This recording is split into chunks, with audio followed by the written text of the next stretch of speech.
Oh my goodness. What That is going photo on? was a hoot. What was a hoot? The photo.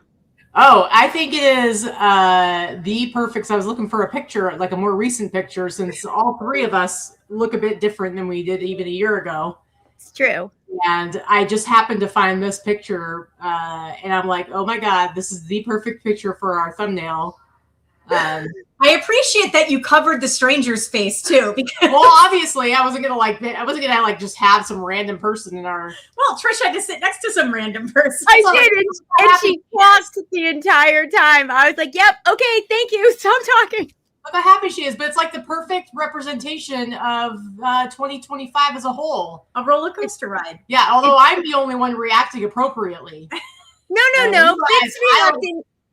I disagree. Vic's reacting appropriately. It was rock and roller coaster. She was being rocky.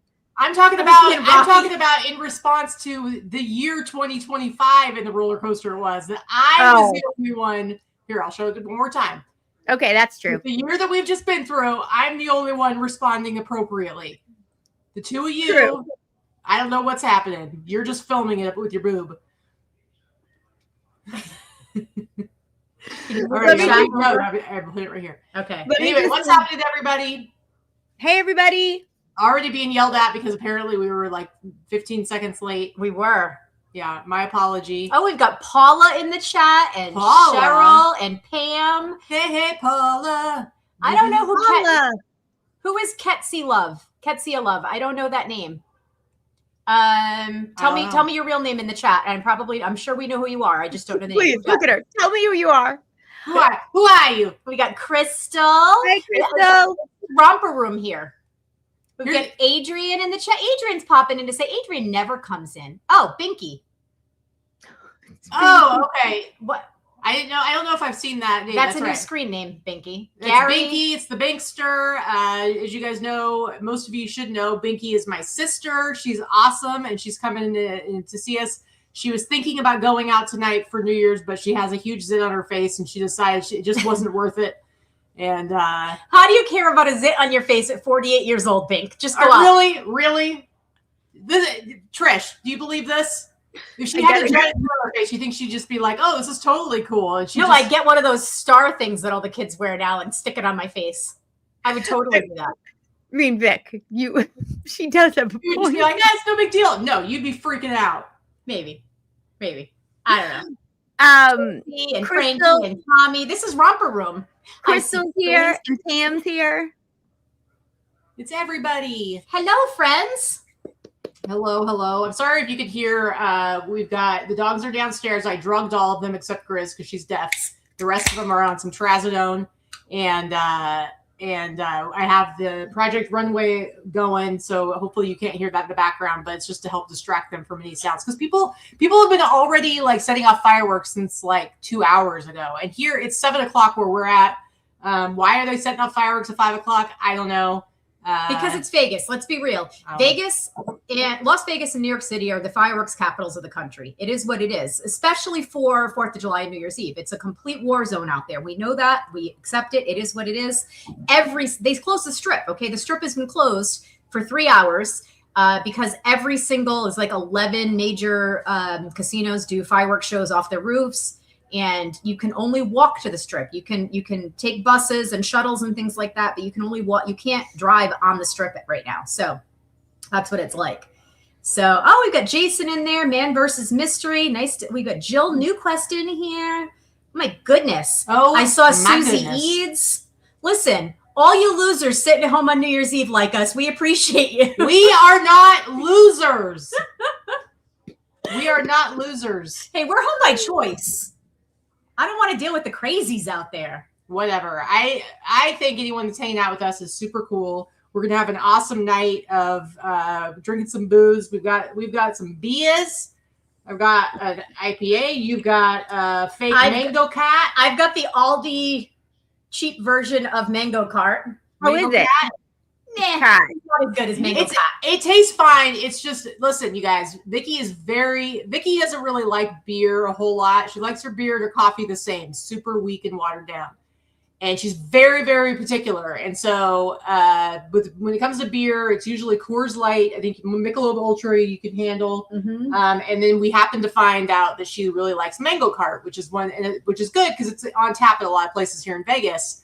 So just because a beer tastes like mango does not mean you're going to like it. Correct. Because if it's even slightly different, correct, you're like, no go. Correct. But it's actually pretty good. I went and got myself some Screwball, and I just poured it while we were doing it, and look at how much I poured. We do have, geez, you poured yourself a little bit. That's quite the pour. Jesus. So I can't do it on purpose. The bottle was heavy. I wasn't paying attention, and then I was like, holy crap.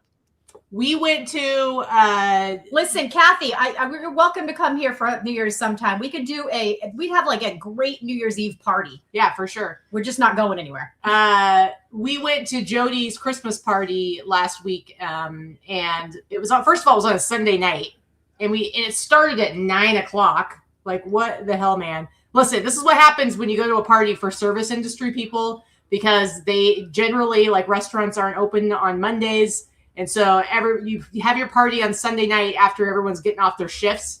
And so and as it got later and later, more people kept showing up. And I was like, geez, we got to go home and go to bed. Her party started at 9, but most of them didn't come until about 11-ish. And I was like, who's going to a party at 11? Who are you people? I'm too old for this. But Binky, my sister, is telling you to chug it, Trish. She's trying to get back at you for when you bought her that giant cup of wine. Let me just say this. Whether Bink and I had a great time, right? We had a great time. Leave our drinking alone. We were good. The two of us were good. True. Crystal's in here too. Anyway, so she had a gift exchange, like the whole Yankee swap thing. And first of all, I got 2 big things of ramen, and then they were stolen from me. I was outraged. And then Britt, who didn't bring a gift, he wouldn't play. And even though Jody had a couple extra gifts for people who were playing, and I'm like, Britt, because he was like the last one. I'm like, Britt, freaking play and go steal my stinking ramen back. Jeez. And then he all of a sudden goes, okay, I'll play. He goes, he doesn't steal my ramen. He goes and grabs like the last gift that's available, and it's a freaking bottle of peanut butter whiskey. Trish would have been thrilled. I know. And I'm like, why didn't you get my ramen? He's like, oh, I forgot. I'm like, it literally was like 1 minute before. And who are we kidding? That bottle's still going to be there the next time I show up. So then the next day, I happened to go, I think I was putting something back into our bar, and I saw this sitting up there. And for like a split second, I thought Britt had like planted it. And then I remembered that you had gotten it last time you were here. I did. So, and then it made me think, we can have like when it turns midnight your time, because we're not going to midnight. But if you're on the East Coast, we're going to midnight. True. I was like, at midnight, we can have a toast with, instead of doing champagne, we're going to do Screwball whiskey. Angelisa in the chat too. What? Oh, no, wait, another fine? No. Is that Angelisa? It's Angie. Or is it Angelisa? It's Angelisa. You had to think about it? I had to think about it for a second. I had a mind blank. Listen, it's I am representing for the East Coast tonight. I've got my shirt on. Very cute. Yeah. So it's nice to see everybody. We've got 37 people in the chat right now. So there's 40 of us here, people. Yeah. I call that a party. That's a New Year's Eve party. Well, and in honor of our show being after dark tonight, and also let's say for all the boobs that we've lost between the three of us. Yeah, I've got Elvira, Mistress of the Dark. She's here to bring us into the boobs that we've lost between the three of us. I've got the Vicky. Trish, what did I tell you before we started the show? You can't be doing that. We're gonna get demonetized. I got the Vicky and Katy across the United States shirt on. He didn't come. Vicky and Trish. Who are you talking about? Say Vicky and Katy? Yeah, you were there too, honey. You don't even remember your own name. My face is on it. You'd think I'd be able to get it right when your own face is on the T-shirt. Yes, a nip means booze. It's a little mini booze bottle, not boobs. You can, whatever you want. We like those too. Also, Packy is short for package store. Yeah, we got Packy, we've got Pocketbook. Are we gonna is this gonna be another late night show where all we do is say all the funny things that Trish says? Yeah, maybe so. Okay. So all right. now, wait, she's called me on good looking so often lately. I love the good looking though. It's good looking. It's good looking. You show her anything, she'll be like, "Oh, that's good looking." So now we're always like, "Hey, look at this! It's good looking." No, it's like correct. So there are a couple of words that I use personally. Correct is one of them, and I never knew I did it until you two pointed it out to me. And good looking, I say that a lot. Popcorn. By the way, speaking of Christmas parties, I also went while Vic was in Florida with you, Trish. I also went to Adrian's Christmas party. Although once I got there, I realized I think it was really more of her kid's birthday or Christmas party because she was very happy to hang out with me, which I was glad for because listen, guys, I am actually a little bit shy and have social anxiety, and the idea of going to a party where I'm not going to know anybody is makes me very, very anxious. And all I knew was that Adrian was the only one I was going to know. Jody was supposed to come and wasn't able to come at the last minute, and so then I was screwed because I'm like, oh my god, the one person I'm going to have to hang out with me. But luckily, Adrian was hanging out with me a lot because it was all the Utes were there, all of her kids' friends. But so it was great, and but her daughter made all the food, and it's seriously, Trish, like usually you go to a party and you're like, yeah, the food's fine, like it's good, whatever. It seriously was like she smoked a turkey and she did ribs. And she like smoked ribs, like she was working on the food for like 2 days and did like her own mac and cheese. She did like a roast. And so like literally, this was all for you. She was like, how can I make Katy happy? I mean, seriously, Katy came home and she was like, every single thing I ate was the best version of that thing I'd ever had in my life. Seriously, so freaking good. She's like, it was the best mac and cheese I've ever had. It was the best this, it was the best that. I'm like, okay. And I'm not even like that big into turkey. It's like, okay, whatever.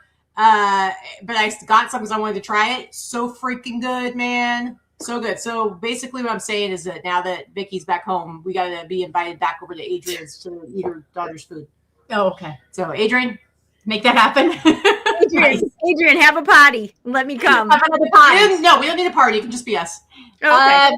So we got Mo and Linda in the chat. Nice to see you in the chat, ladies. And I hope everyone is having, it's kind of rainy here too, by the way.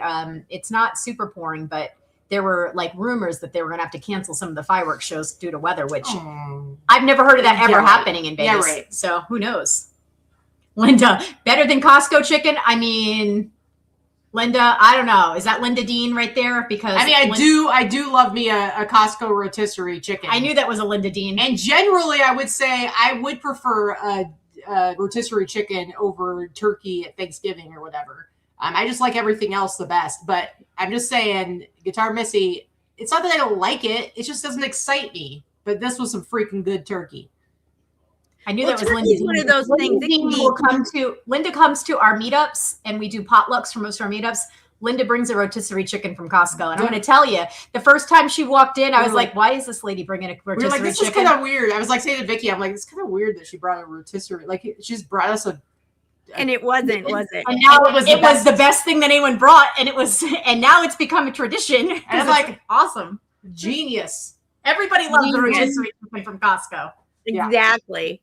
And most of the time when we have a potluck, right, you know how it goes. Unless you coordinate it in advance, you've got 75 desserts and then 3 things that are like food. Yeah.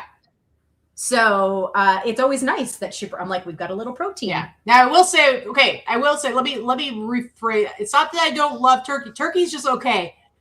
Turkey skin, on the other hand. I'm going to be in the kitchen first. And I'm going to be like in there. You're going to come in. It's going to be a naked turkey because I will have eaten all the skin. You're going to be like the dad in A Christmas Story that's picking the chicken off of it, picking the skin off as she's trying to cook it and she's slapping him. Yeah.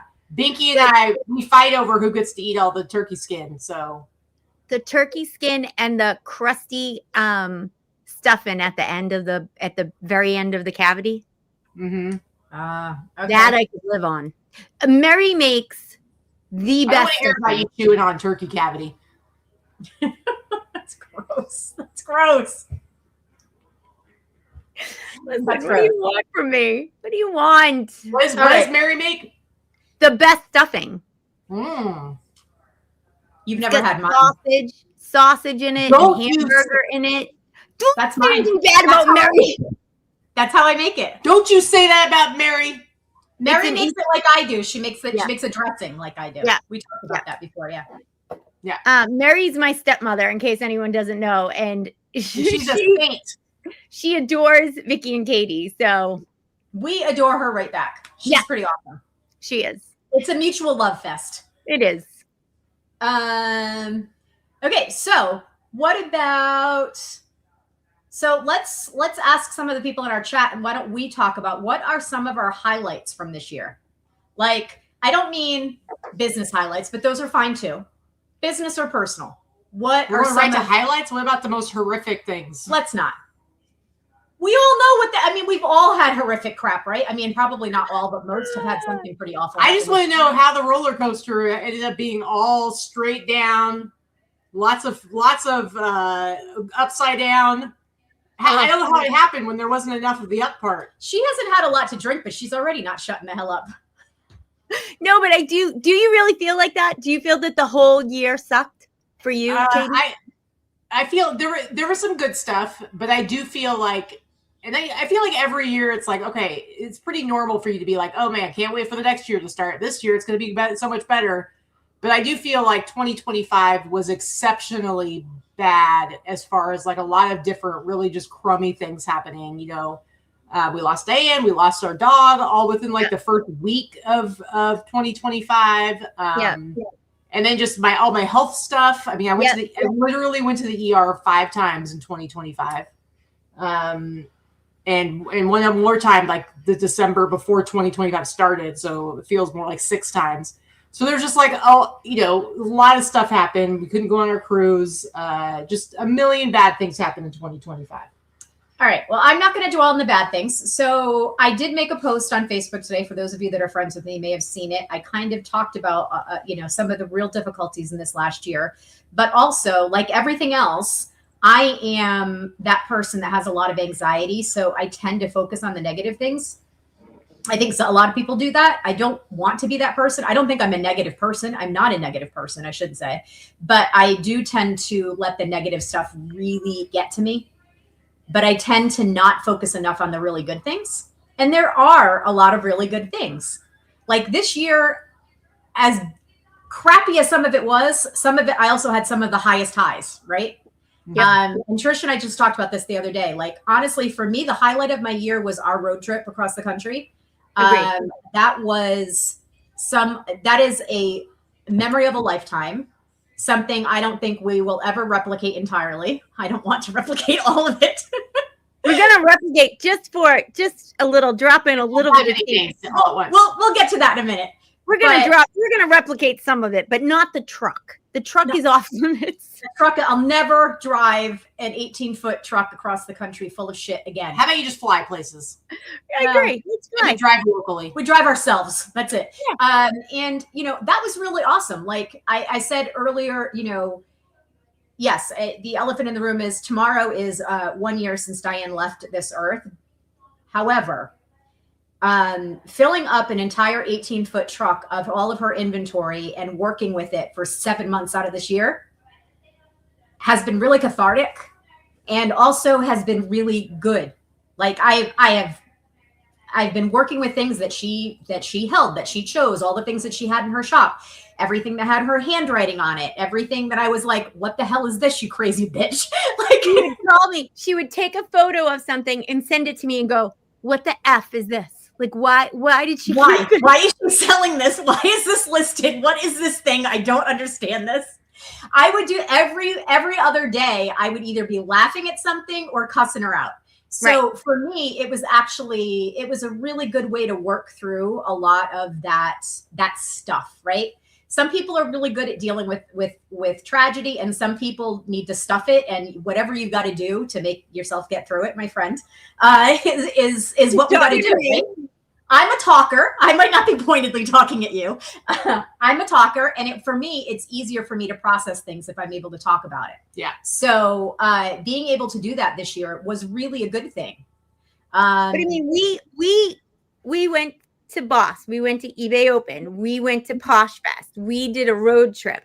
Like we literally, and then we together went to Florida twice. Once with Katy, once with just you and I. And the hospital stuff only happened when I was there. Yes. And honestly, for Trish and I live in 3,000 miles apart. We spent a lot of time together this year. I saw you this past year more than I've seen you probably combined the other 5 years. I think so. I think so too. And, you know, the thing about it for me is I think since my dad died and then Diane died, I think for me, I didn't want to be here. I didn't want to be in Massachusetts. I find it really hard to be here. Vic is a talker. I'm a stuffer. I stuff all the things down I don't want to talk about. And then every once in a while, I'll get verklempt. You want distraction. Vicky wants to wallow in it. Right. And I want a distraction. And so for me personally, being able to go to Florida, I bought a little house. Being able to go there and work on it and stay there and not have to be in this house where my dad lived or this house where Diane came or drive by Diane's house. Or do you know what I mean? Like all of that stuff made it easier for me. So I thought this year, Vicky, I mean, Tommy just said, that's true. His husband didn't see her even as much as Vicky did. That's probably true. I had to ask him if he was jealous the other day. So, you know, it was good. But for me, you know, it's been hard, but this year, my year this year did not suck as much as you guys. And I think like, I was supposed to go on that cruise. It got canceled. I was like, yeah, it's okay. We have insurance. Like it didn't bother me as much as it bothered you. I think, well, it wasn't my birthday. Right. It didn't bother me as much. I mean, it bothered Vicky the most. I know. I was just like trying to acknowledge that, you know, she's like, let's just go right to the highlights. Like, well, we can acknowledge like that we've had some rough times this year. I mean, the cruise is the worst thing. It was not the worst. Okay, thing but it was. No, I didn't even mean that. I just meant like of everything. Yeah, I just meant the cruise got canceled. You being in the hospital, like there was a lot of Diane dying. There was a lot of shit this year that was bad. I'm sorry, I just and it got canceled because I had a freaking catheter bag on my leg full of pee. I mean, it's not like we got canceled because like we missed a flight. It's like right. So I you know what Cheryl said in the chat. I mentioned that in my post earlier today as well. You know, Diane passing away was awful. I will say, if you are ever faced with some type of terminal illness, I hope you get to go out the way that she did and spend the last 3 years of her life doing all the things, saying all the things, seeing all the people, and spending time with people you love, doing things that you love. Because that was I think was a blessing that she had that, but it was also a blessing for those of us that loved her. And then what we did do, another thing that I highly recommend, if you have a group of friends and someone passes away, everyone get together to attend the services and spend time together the way that we did. Because we stayed in a hotel room for a week. Well, and that's the thing is it's not, I mean, obviously somebody passes away you care about, you're going to go to the services, you're going to get together. But I think the service isn't for the person that passed away. The services are for the people that are left behind. But I think like us all staying in the same hotel and actually hanging out for multiple days, that's the part. It wasn't just that we showed up at a service or showed up at a no, it was the that's what I'm saying. It was the fellowship that we shared with people that also loved her, that we also all loved each other. And it was a wonderful group of friends and people that got to get together. And I really do think that it made all of it easier for all of us. I agree with that also. I think it was great. And I did see Gary in the chat, and I don't want to not acknowledge that, Gary. I was so grateful that I got to meet you. And my heart is with you, with your husband. And thankfully, you know, we do have other people to lean on, right? I'm so sorry for what you're facing in the coming year. Yeah. Yeah. It's awful and awful. There's no words. It's just awful. No, that's true too. You know, and one of the great things up until a few weeks before she died, you know, Diane still was pretty, you know, it was just the last couple weeks that she was kind of really out of it. But before that, you know. But she had her big rally with the week of Christmas, which is pretty awesome. And she got to spend time with people and her family and her favorite holiday of the year. And they made it happen for her. And she was present and there. You know, and they did it this year. They decorated the whole house. They did all the things this year. So I'm sure she's happy, smiling down about that they still Yeah. did everything That that they she still did it. really- That they Yeah. still put up all of her crazy Christmas shit. I didn't even do mine this year, Di. I failed. I'm sorry. You didn't fail. You I couldn't do it. failed. I didn't have a Christmas tree either You this couldn't year. do it. And actually, like, as far as like all, for me, the worst part was definitely my health stuff, just because we first knew about it in December of 2024, and then I had to spend most of the years dealing with getting it taken care of through almost all of 2025. But then the best part was actually having my surgery, and like now I'm on the other side of it, and my bladder works normally again. And Yay! I'm still, probably 85%, so I'm still like somewhat recovering, but for the most part, I'm much better than I was before. And so I'm really grateful for that I get to go into 2026 being able to pee. Like so since we're on the topic, Tommy, I will check in with you. It's Lorna is who you're thinking of. Lorna is still with us. Lorna, for those of you that don't know, is a longtime friend of ours, the reseller in the community. She's actually also my virtual assistant. She's been working for me for the past couple of years. I met her before I met any of you assholes, you included. It's true. I had already met Lorna. I've known Lorna since 2016, so 10 years it'll be this year. She is 42 years old and has stage 4 terminal cancer. Was diagnosed 2 years ago. And, God willing, she has another year, maybe 2 years with us on this earth. We should be going to visit her sometime in the next handful of months. We're going to go see her again this spring. We've had, death and illness and cancer this is all awful, right? It's all awful. There's no not awful part of it, but being able to talk about it and acknowledging that it's a part of life. We do have health insurance. I'll tell you what, my health insurance was well worth having this last year.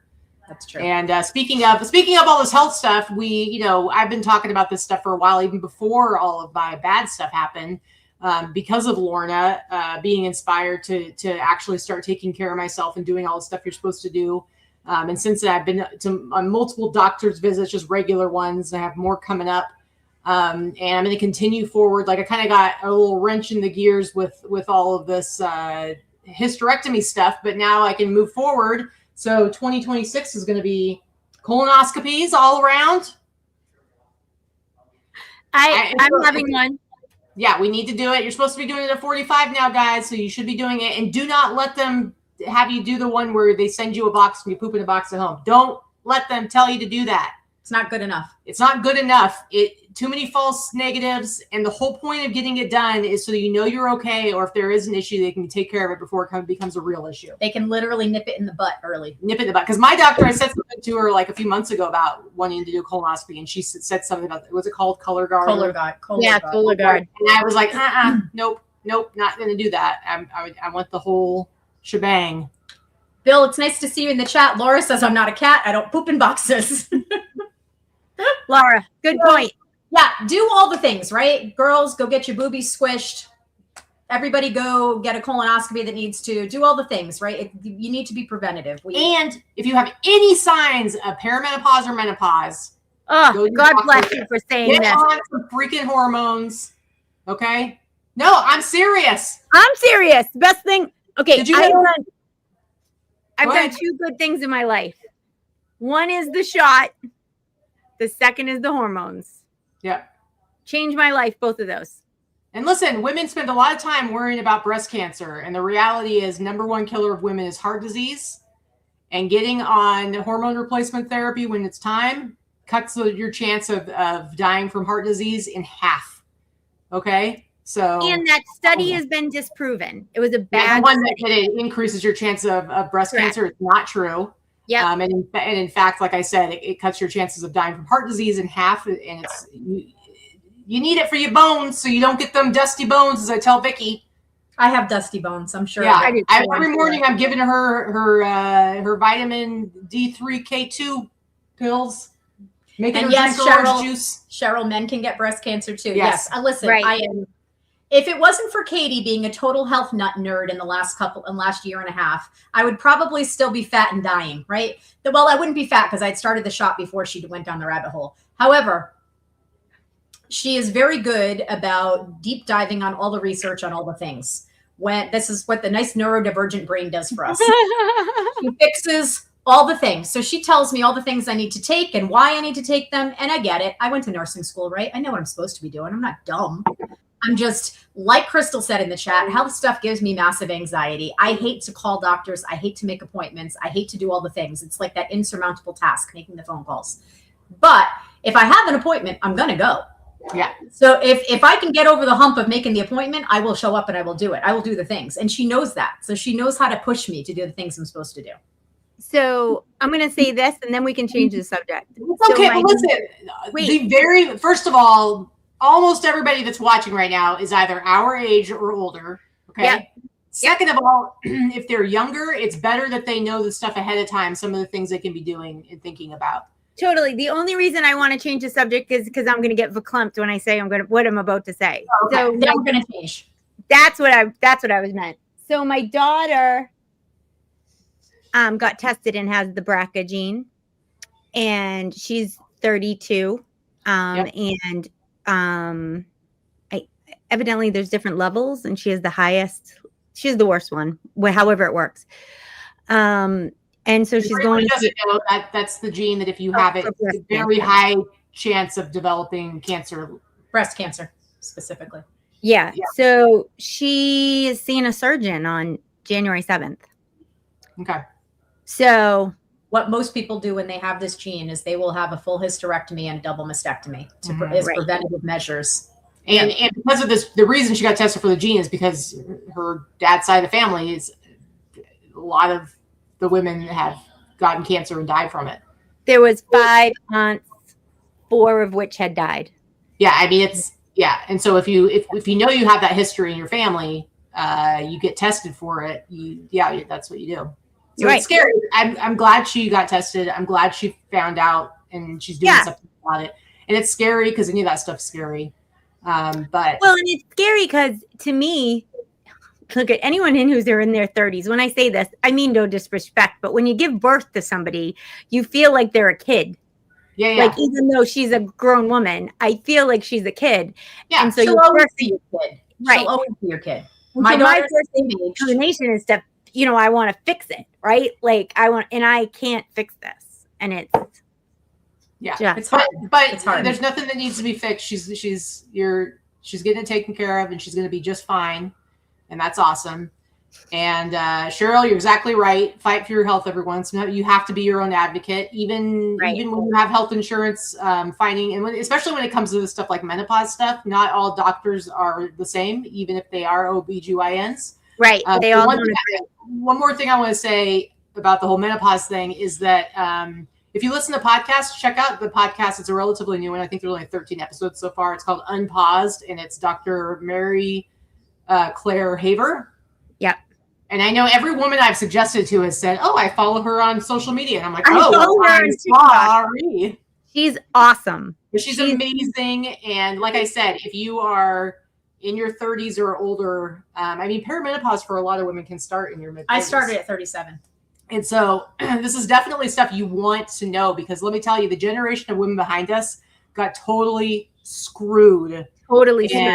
And it's funny because she was just talking in a recent episode about how this generation, the millennial generation, which I have 1 foot in the millennial generation. I'm technically a Zennial because I'm right between Gen X and millennial. But millennial generation is the first generation that's really like, I don't care. I'm going to tell everybody about it. I'm going to talk about this. Yeah. Because older generations didn't want to talk about it. And it's like, this is an embarrassing subject. And it's like, that's ridiculous. What's embarrassing about it? Here's the thing. Gen X, Trish and I are both Gen X, and a lot of people in the chat are Gen X. Gen X people are talking. We're talking about all the shit because everybody in Gen X right now is in menopause or just through menopause. But also because our parents didn't talk about crap. They didn't talk about anything. And I'm like, I'll talk about anything. I'm going to post pictures on the social media of me with my pee bag strapped to my leg. I mean, come on. It's like, we didn't talk about those things. We didn't, our parents didn't talk about these things. They didn't talk about health things in general. They didn't talk, let's face it, they didn't talk about counseling. They didn't talk about mental health. This is why we have such screwed up 2 and 3 and 4 and 5 generations later. The silent generation and the boomers, they didn't talk about any of this stuff. Gen X they started to try and reverse some of the damage those previous generations did. And then the Zennials and the Millennials actually have a really good handle on it. I have to give them credit. They are far more in touch with their feelings and psychology than I can stand most of the time by having a millennial child. Seriously, But sometimes I'm just like, probably healthier. It's probably healthier. Crystal just said I'm a grand millennial, but I feel like I have a Gen X mentality. Since I'm in a thread with Crystal and Susie, I gotta tell you, she's one of us. I don't care when she was born. Yeah. Tommy says not all doctors got A's in school. It's not even so much about that, Tommy.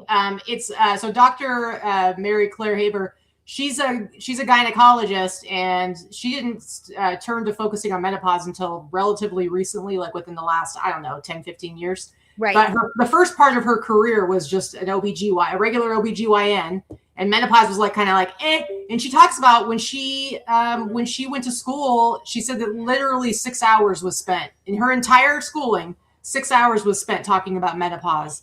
And as an OBGYN specialist. And even for her, when she would hear that she was going to have a patient come in who was at that age, she'd be like, ugh, a menopause patient.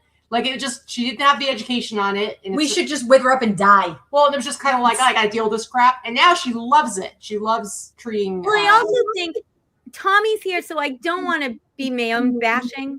So, Tommy, please don't take this the way I'm about to say it, because I love Tommy. There's a few men in the chat, not just Tommy. Right. Well, I know him. I don't know who the other men are. I know Tommy, and Monday he'll give me Gary. We had dinner with Gary. Okay, Gary. Oh yeah, from Maryland. Mm-hmm. Yeah. What I was gonna say about is that sometimes men, I think, it was mostly men, right? Doctors, and they kind of it was like a woman's issue. It was where as soon as we needed Viagra, that was built pretty fast. They figured that shit out, didn't they? We figured that problem out. And also, when they do drug testing and they do all the research, they generally want to look at men. They do all their testing on men. Right. And women are just they're just the female version of men. It's well, that's actually not true. So exactly. Anyway, my whole point is you do have to take it upon yourself to be educated, and it shouldn't be that way. It shouldn't. But do what you can to learn the stuff yourself, and then make sure that whatever doctor you're going to understands what the heck they're talking about. And if they won't listen to you or they dismiss you, find another goddamn doctor. Exactly. And let me say this. There are great options online. I have a online menopause doctor. And that's what we're going to do next, too. I love her. I talk to her every 6 weeks through Zoom. I did a very thorough thing at the beginning. She sent out blood work, whatever. And my insurance paid for it. It was great.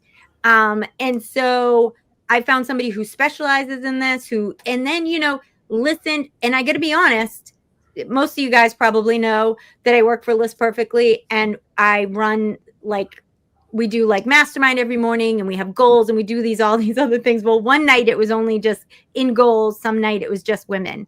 And we started talking about menopause.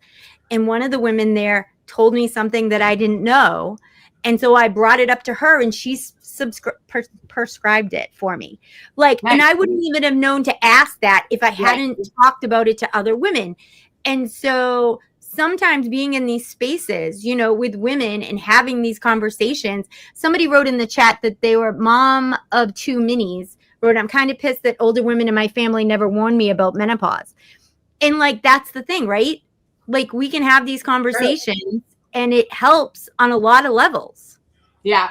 Well, and so my OBGYN, he was fantastic for my surgery, did a great job. And I know that I can go back to him for my annual pelvic exam, and supposed to go to him for menopause stuff. But I'm but luckily we got referred by our friend Jenny to an online one that she's like me. She researches she's like me specifically when it comes to anything health related, medical. So she's done all the research, and it's the same thing. Zoom, you do Zoom. And she did all the research between different ones to see which one was the best. And which one is it? Let me tell you. And also, Dr. Mary Claire Haver, she said, this particular clinic subscribes to all the same kind of ideas and beliefs and everything that she does. So I was like, yes. All right. So I see in the chat, Grandma Bonnie in the chat. Thank you for the Christmas card, Bonnie. First of all, we did receive that. That was very sweet. We did not get the mail for like 3 weeks. I was like, did we not get any Christmas cards this year? No, we did. I just didn't get the mail for 3 weeks. We did. I just didn't get them. So I got them after Christmas. I think day after Christmas. Oh, okay, cool. So let's see. All right. So let's go to some more stuff. Like, what would you say? What was your highlight of the year, Trish? Really, probably, honestly, the road trip. And I would say it was personal and business. For me, anyways, I don't know how you feel about that. I mean, you and I had a really good time. You know, you and I are very good friends. But being alone with somebody in a truck for 10 or 12 hours in a day, driving across freaking Kansas. No. Right. We would moo at cows, but you never know. You never know how you're going to be with somebody that you love. And you could be in a car like my husband. I love him. But 5 hours in, I'm like, get the frig away from me. Just stop. Katie and I probably would have killed each other. Right. You and I never had a harsh word and never turned the radio on.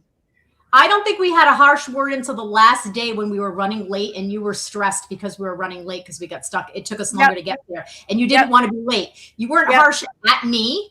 No, I was just harsh because you don't like being late, and neither do I. It was just circumstances, right? It happened. Yeah. But yeah, I agree. And we also never turned the radio on. No, we talked the entire time. We turned the radio on the last night only because we were exhausted and we were pushing through. Yep. And we needed a distraction, so we were trying to find songs to sing to. Yeah. But even that was more us acting a fool. We talked the entire time. Yep. And the one thing that was a lot of fun. We had a great time. And let me tell you, if you're gonna go over the Colorado mountains in an 18-foot truck, first of all, don't. That's correct. Don't do that. But if you're going to, you want to go with Vic because Vic is. I'm usually like, everything's fine. Calm down. We're good. Right. And she's the one who gets a little antsy. Right. Totally the opposite. I'm driving the truck. I am nervous. And I don't get nervous. I'm not a nervous person. But it was scary. The truck was scary. It shook. The brakes. There was runoffs for trucks that lost their brakes. It was, and then there was snow. It was May and it was snowing in the Colorado mountains. It was scary. And Vic, there was like an oh shit handle, and Vic would put her hand up, and I couldn't see the thing. I'd be like, Vic, she'd put it down, and then she'd put it back up, but then she'd be like, we're okay. You're doing good. We're okay. You're doing so good. Here's the thing. A couple of things. We're fine. First of all, Vicky said we would kill each other. That's not true. We've already talked to each other about the fact that we travel really well together. That's actually when we bicker and fight the least, and we do really well. And we've gone a lot of places and a lot of trips, and a lot of things go wrong. True. We travel very well together. I will say, I call bullshit on that, Trish. She may have done that for you, but there was one time when we were driving and the car turned off in the middle of the freeway, heavy traffic, so it wasn't going super fast. And while I was stressing out trying to figure out what was going on, get the car started again, I had her next to me literally yelling at the top of her lungs, "We're going to effing die," over and over again. And so the one time when we were traveling, when we did yell at each other. So I will say, there's something to be said for people that are very highly anxious and have a lot of high anxiety. That's me. We are very good under pressure. Except we are very good in stressful situations and very good in emergency situations. You know why? Because everything in our lives is a fucking emergency all the time. So we are fully prepared for when it actually happens. Unless we're together and then she tells me I'm going to effing die. I'm going to tell you that anyone in the chat, tell me that Frankie, my counselor, licensed social worker, licensed therapist in the chat, tell me I'm wrong. I know I'm right. It's so because we're constantly preparing for the absolute worst and expecting the absolute worst. That's what happens when you have high anxiety and hypervigilant people. That's it, Jill. We are ready. When something hits the fan, we're like, I've been preparing for this my entire life. See, I don't feel like that. I don't feel like that at all. I do not think I'm hypervigilant. No, you're just calm. You're just calm. And not to say that you don't react well in an emergency, because you do. Lots of people do. No. Like the people that are very anxious over everyday little things. Yeah. When something big happens, we're good. I got this. Pandemic, nothing. I could have had 10 of them. It was freaking great. None of that bothers me. Complete emergency happens. Somebody loses a limb in front of me. I got it. No problem. I had a pregnant woman drop in front of me, pass out from hypoglycemia. Didn't know that was what it was at the time. I was in nursing class. I was the only one that responded. I had everything. I had all the things done. I had her husband on the phone. I had the EMS on the call. I had people that the EMS comes walking in. Okay, this is her blood pressure. This is what happened. Here's her phone. Here's her husband. He's on his way. Like, I am so prepared under stress. But you throw one little wrench into my daily plan, and the friggin' world is over. Well, I did really appreciate that we're going to be okay. We're doing good. You're okay. You're doing good because it was stress. No, because it was really stressful. And Crystal wrote, I have to tell you one day about the time I was hauling a stock trailer full of petting zoo animals through the Bozeman Pass with a stick shift. Nightmare material. All right, Crystal, I need to hear the story. Crystal, let me just tell you, you guys want to make fun of my accent? Crystal uses the word gal. Accent. Crystal's got the North Dakota accent. Don't you know? But she says She's gal. Like Midwest mom, don't you know? Don't you know? Bring a casserole. I'm gonna bring a hot dish. I love it. But she says all the time, oh, she's such a nice gal. I love it. I love it. Oh yeah, no thank you. During the apocalypse. Oh no, exactly. no. Excuse me, no. When the apocalypse happens, Vicky's checking out on day 2, if not day 1. That's true. She's leaving me behind. She's gonna be by and like jump off a cliff or. It's true. You betcha. You betcha. You betcha. Exactly. She'll serve herself up to the zombies immediately, so she doesn't have to deal with it. Yeah, it's true. So, all right. So that was my highlight. That was Trish's highlight. What was your highlight of the year? It was when you and I were on a road trip and she could be alone in the house. No, it was when I checked in for surgery and they took my temperature and the lady said, "No fever, we're good to go." Oh, you were so nervous before that. I had a low grade fever for a few days for no reason. Maybe I was sick. I could have been menopausal. Sometimes your temperature's elevated during menopause. It's one of those things, right? I wasn't sick. She refused to even sleep next to me for a week. She slept on the couch because she was so afraid if I was sick, I was going to get her sick. Which never is an issue. And anytime she can have COVID, and I'm like, whatever. I'm not worried about it because I have a really good immune system. She's never gotten it. Whatever. Who cares? I'm not going anywhere. It had been such a nightmare all year that all I could think was that I was going to get there and I was going to have a fever and they were going to tell me sorry and I have to wait like another month or 2 months or 3 months even. So that was like probably my single moment of the whole year where I was like, oh, thank God. She gets wheeled in for surgery. That's her highlight of her year. I'm sorry. That was a really shitty surgery. It was because I was so... Because I don't, here's the thing, guys, speaking of people who freak out and people who don't, my normal is I'm always very calm. I'm always okay. And even if I'm not, I hide it really well. I'm just not somebody who outwardly shows that I'm like stressed or upset or anxious for the most part. You know, my sister's seen me freak out a couple of times, but for the most part, you almost never will see me freaking out, even if I am freaking out. And so there were a couple times I had to like explain to Vicky, like, listen, I'm telling you, I am really, really, really anxious about this. Like I am worried about this.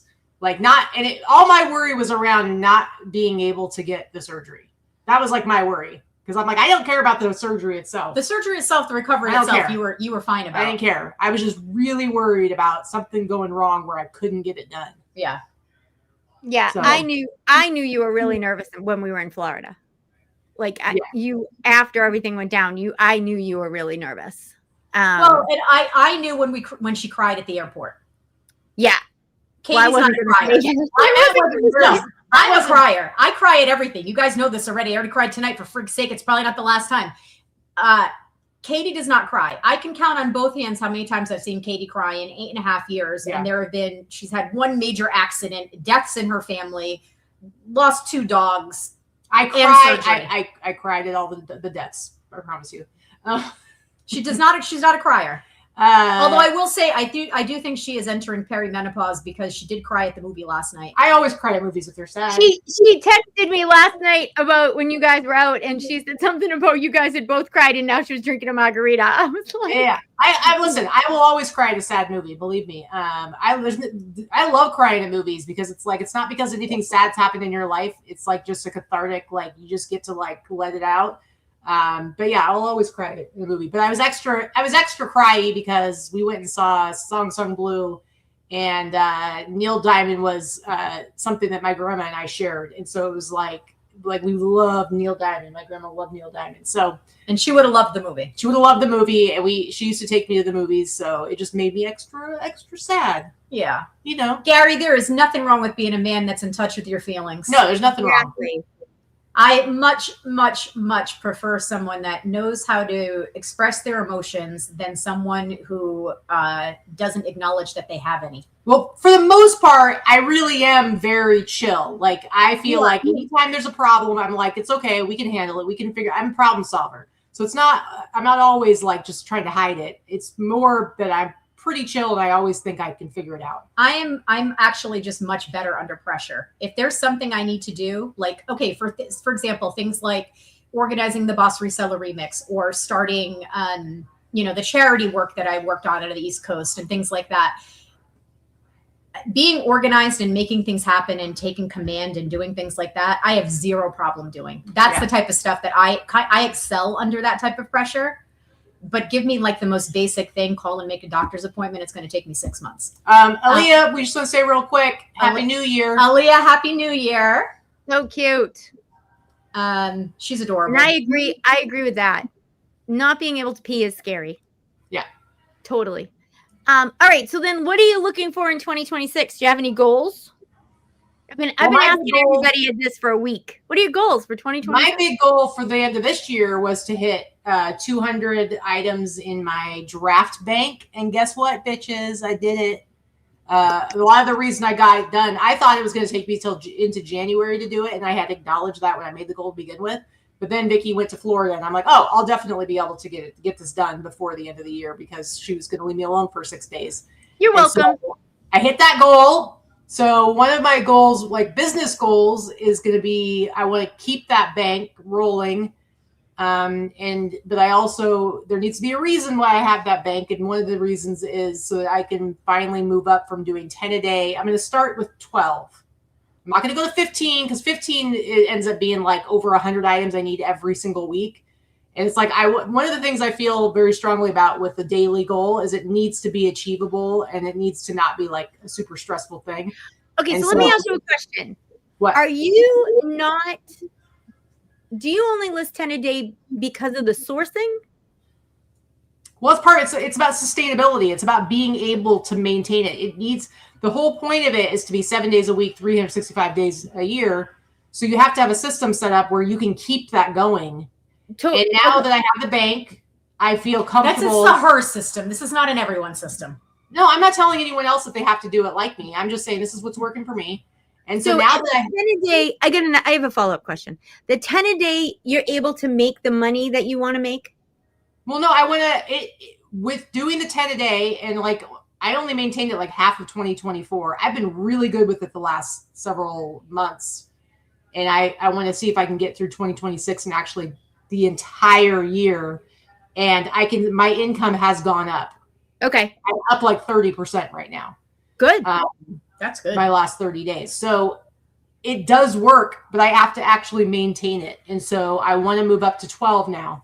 So one of the things that we have been talking about recently is being realistic with what your numbers are, right? Yeah. And so knowing how much your average sale price is and what your average sell-through rate is to know if you're listing enough to make the money that you want to make. Sure.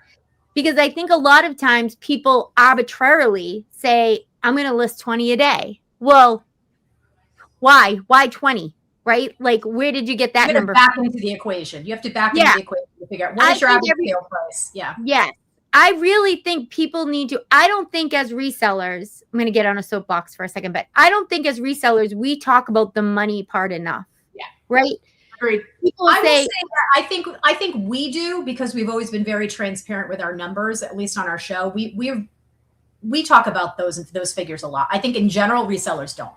well, and I also think that even when you guys show your numbers, sometimes it doesn't translate to other people what it could mean to them in their business. Yeah, so I guess what I'm trying to say is you guys are very transparent. So I don't want to imply that at all. You guys are. But what I'm trying to say is, like, people say, oh, I'm a 6-figure reseller. Well, that's great. But are your margins 50%? Are your margins 75%? Right. Like, what are your margins? Right. Your margins could be 90. You could be making 10,000 off of that 100,000. And a 6-figure means 100,000, but it also means 999,000, right? Like, it also means I didn't put enough nines. That's why we talk about our cost of goods and our average sale price and our fees and what our bottom line is. I know not everyone does that, nor does anyone owe you that information, and that's fair. But the reason why we do that is because we do want to, you don't have to do your business the way I do mine or the way Katy does hers. But it gives you something to compare to. Like, okay, if I'm selling this is the type of price I could expect for it. And this is, what I should pay for something like this if I want to make this type of profit, right? We both operate with very high profit margins. We don't operate with thin margins, which allows us to be able to do things like absorb this extra 5% bullshit that eBay's throwing at us.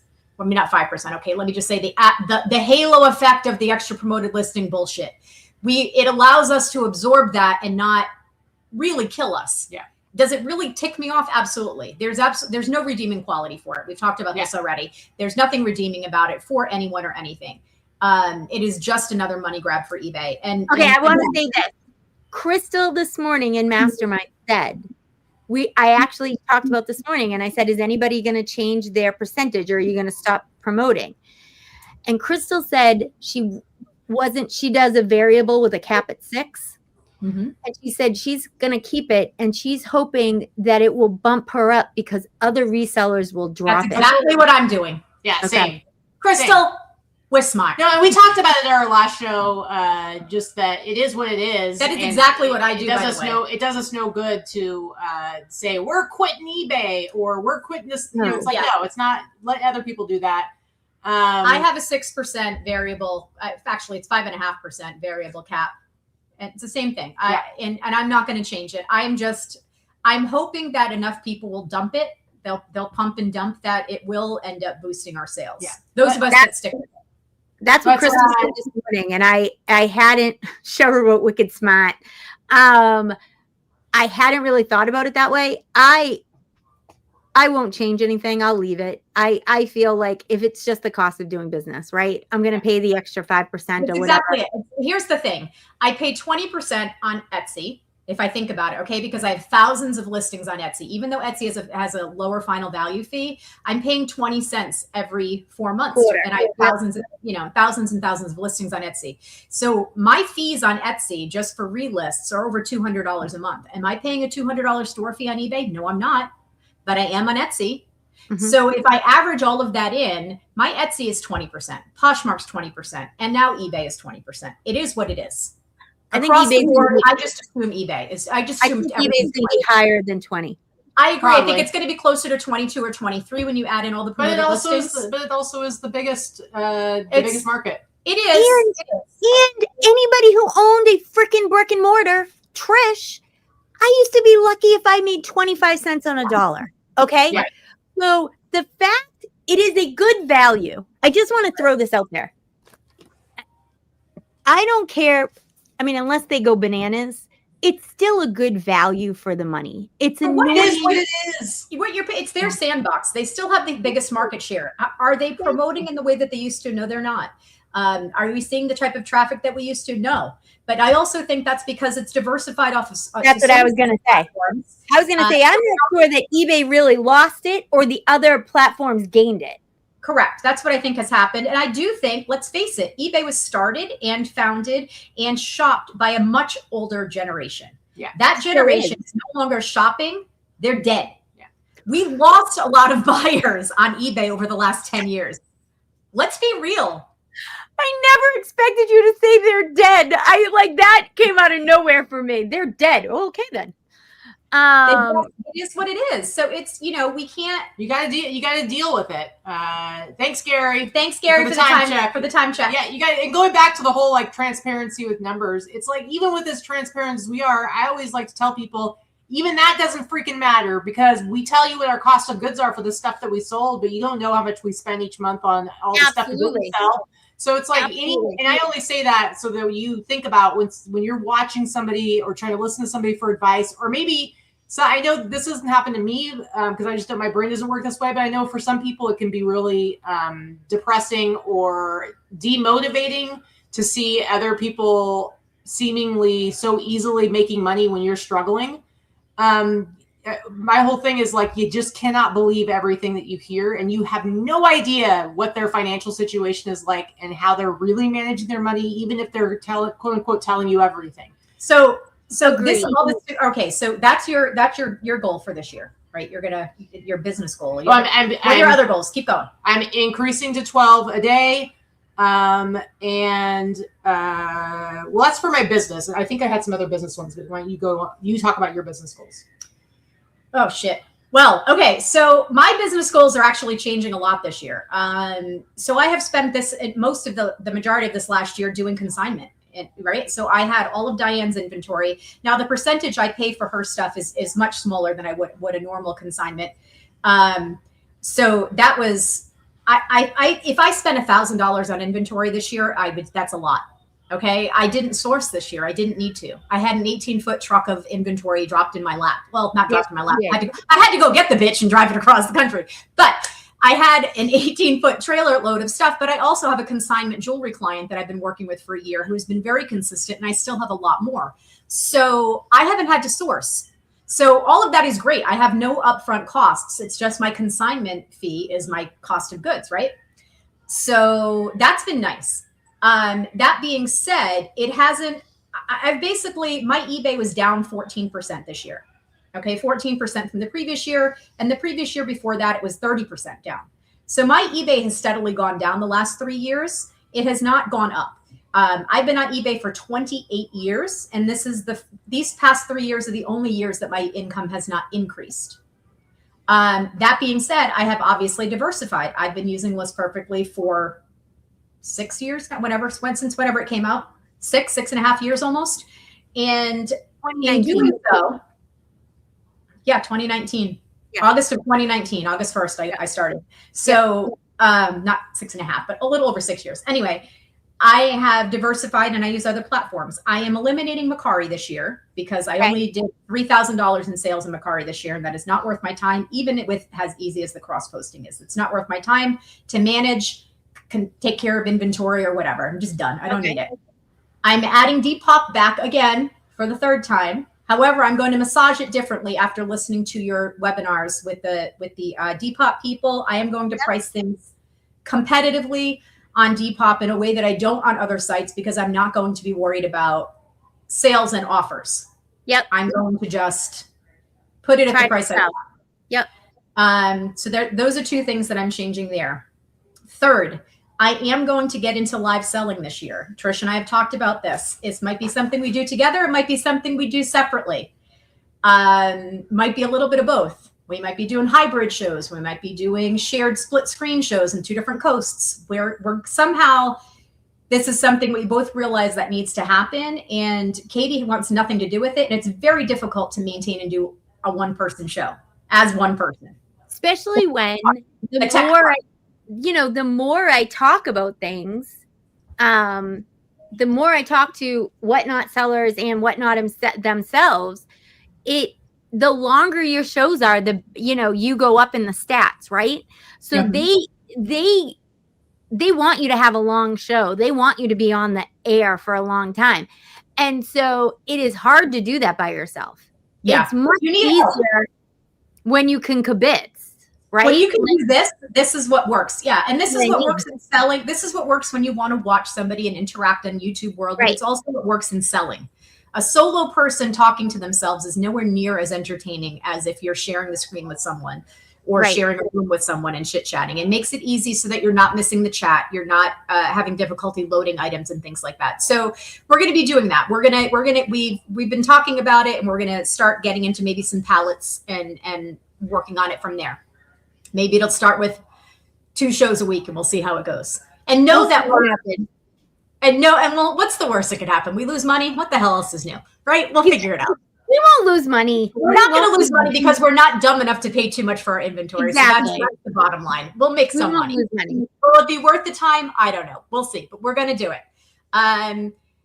The other thing that I'm doing is I'm getting a part-time job. I told some of you guys this. I am starting to work part-time at the Blind Center this year. Those of you that know me know how important the Blind Center is to me. That's where we've hosted the Boss Reseller Remix all 4 years. And I love the facility. I love their messaging. I love what they do for the community and with the community. And I've always feel great when I go there. I say this to Katy every time I go there, that I love being there. I love being in that building. I love being with those people. I love being in that environment. When a group of people comes together to do something for the greater good, that is what enriches me. Those of you that know me know that I do a lot of volunteerism, and I work a lot with different charities that are near to my heart. This is going to be a paid position. It's not volunteer, but it's going to help supplement my income so I don't feel quite as stressed about the business itself. But what's great though is that you'll be able to supplement your income. And I said this on our Sunday show, while doing work that is helping a cause that you care about. Correct. So it's meaningful for you. It's meaningful for me, but it also I'm interested in the way that they do business. I want everyone who wasn't here on Sunday to know that it is eBay related. You're going to be doing right. So the Blind Center has an enormous eBay division. They work in recycled and refurbished electronics. And just to give you an example of the amount of volume that they do, they did $300,000 in sales for the month of November. So that tells you how large that is. And it's all donated, refurbished, and recertified equipment and parts and pieces and things like that. And Ryan Wilson runs the eBay division there, and I'll be working with Ryan for Ryan. And we've talked about it and joked about it a few times back and forth. And then the other night we were at their Christmas party, and Katy and he and I had a conversation. Yeah. I was like, okay, all right. I basically kept pushing on him. I'm like, yeah, but I kept saying like, well, what if Vikki came and worked for you? And he was like, yeah, I'd love it. And I'm like, but seriously. And he's like, yeah, seriously would love it. I need it. So, but I think it's really good that you're staying in, listen, if you went and got a job that you love doing something else, I'd be like, good for you. Whatever. But I think it's great that you're staying in the space, right? Yeah, it's something that I already understand. Now, don't get me wrong. I don't know crap about electronics, but I'm sure I can learn anything. However, it's still in the eBay world. It's still in the reselling world, and it's for a nonprofit. I already do so much work with nonprofits. I love the idea, and it pays pretty well. So I'm going to be doing that part-time. I'm thinking 15 to 20 hours a week. That's my goal. And I'll be talking to Ryan next week about making this get started. Also, Ryan doesn't have anyone that can help him when he needs to take time off. Yeah, when he wants to take a vacation, or when he has something to do with his kids. A lot of the members that work there don't work full time because they receive benefits. They have disability benefits, and anyone that receives disability knows that you're limited in your hours and the amount of money you can take in. So sometimes he was telling me this the other day, sometimes they'll work 3 days and then they'll be like, okay, I'm tapped out for the month. And so he needs more reliable. Not more reliable. I don't want to say that they're non-reliable. That's kind of how the thing is put together. But he needs maybe somebody that he can rely on. If he wants to go on vacation, maybe I would work full time that week and help him. You know what I mean? We'll see. And I'm going to say something. What I'm going to be doing. If he needs me to freaking box stuff up and do shipping, whatever, I don't care. Yeah. And I'm going to say something that might not be politically correct, but I'm going to say it anyways. Most of the people who work there are blind. So there may be things that Ryan needs done that maybe you'd be able to do that they can't do, in the sense of, you know what I mean? Like, so, I think it's probably a win-win for everybody. Yeah. I mean, the reality is my income has dropped about 40% over the last 3 years overall. All while expenses have gone up, right? I mean, we all know that expenses across the board. I don't care what you're talking about. Utilities, groceries, rent, whatever, gas, all these things. Everything, whatever. It's all more expensive. Exactly. So it will be bringing in a few $1,000s extra a month will absolutely help. And it does not need to hurt my business, because what I do for my business, I don't need to work 50 hours a week. If you're doing your business right, nobody should be working 50 hours a week. You don't need to. It's not a 50-hour-a-week job. Well, it can be. It can be, but it doesn't need to be.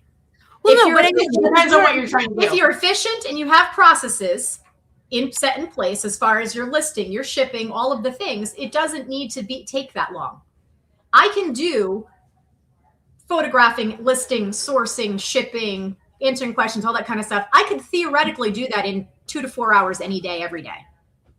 So for me to take time away to work somewhere else, it's not going to really affect me. Will it take some getting used to? Sure. I have not worked for anyone else or outside of the house. But you'll be working for Ryan. Since 2009, people. I've said many times, I'm feral and I'm unhireable. I don't think Ryan will fire me. I hope he won't. You're gonna roll your eyes at him and you're out of there. Exactly. You'll be like, get out. Get out. So I'm excited about that. And then the last thing I'm going to kind of say, something Trish and I are doing this year. You can flash everybody again with your shirt. Trish and I are going to be doing another road trip this year, at least one. At least. We'll start with one. It's going to be regional, though. We're going to do a regional road trip. Yep. Do you want to say where we're starting? Sure. All right. We're going to be starting in Florida.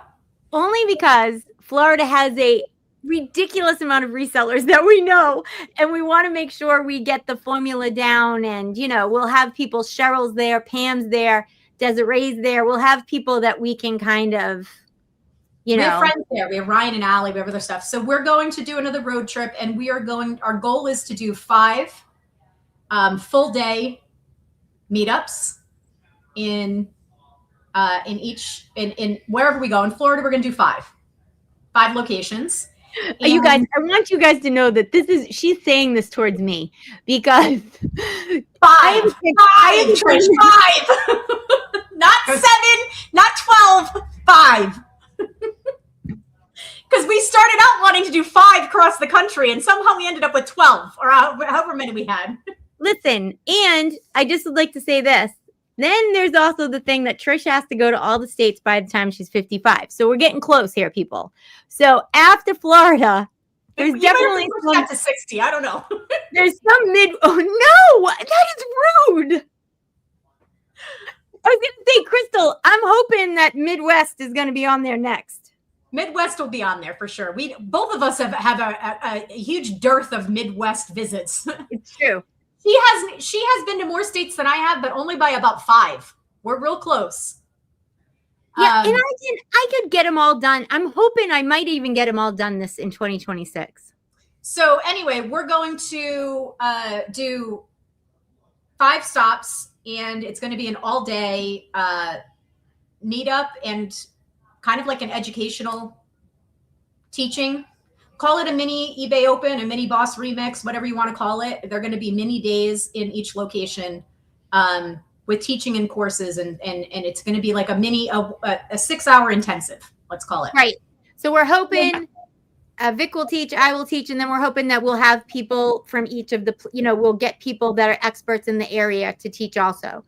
And, the great thing about this kind of stuff, I think, is when you get in a room with people who do what you do, there's some kind of magic about it, right? True. You learn stuff every time.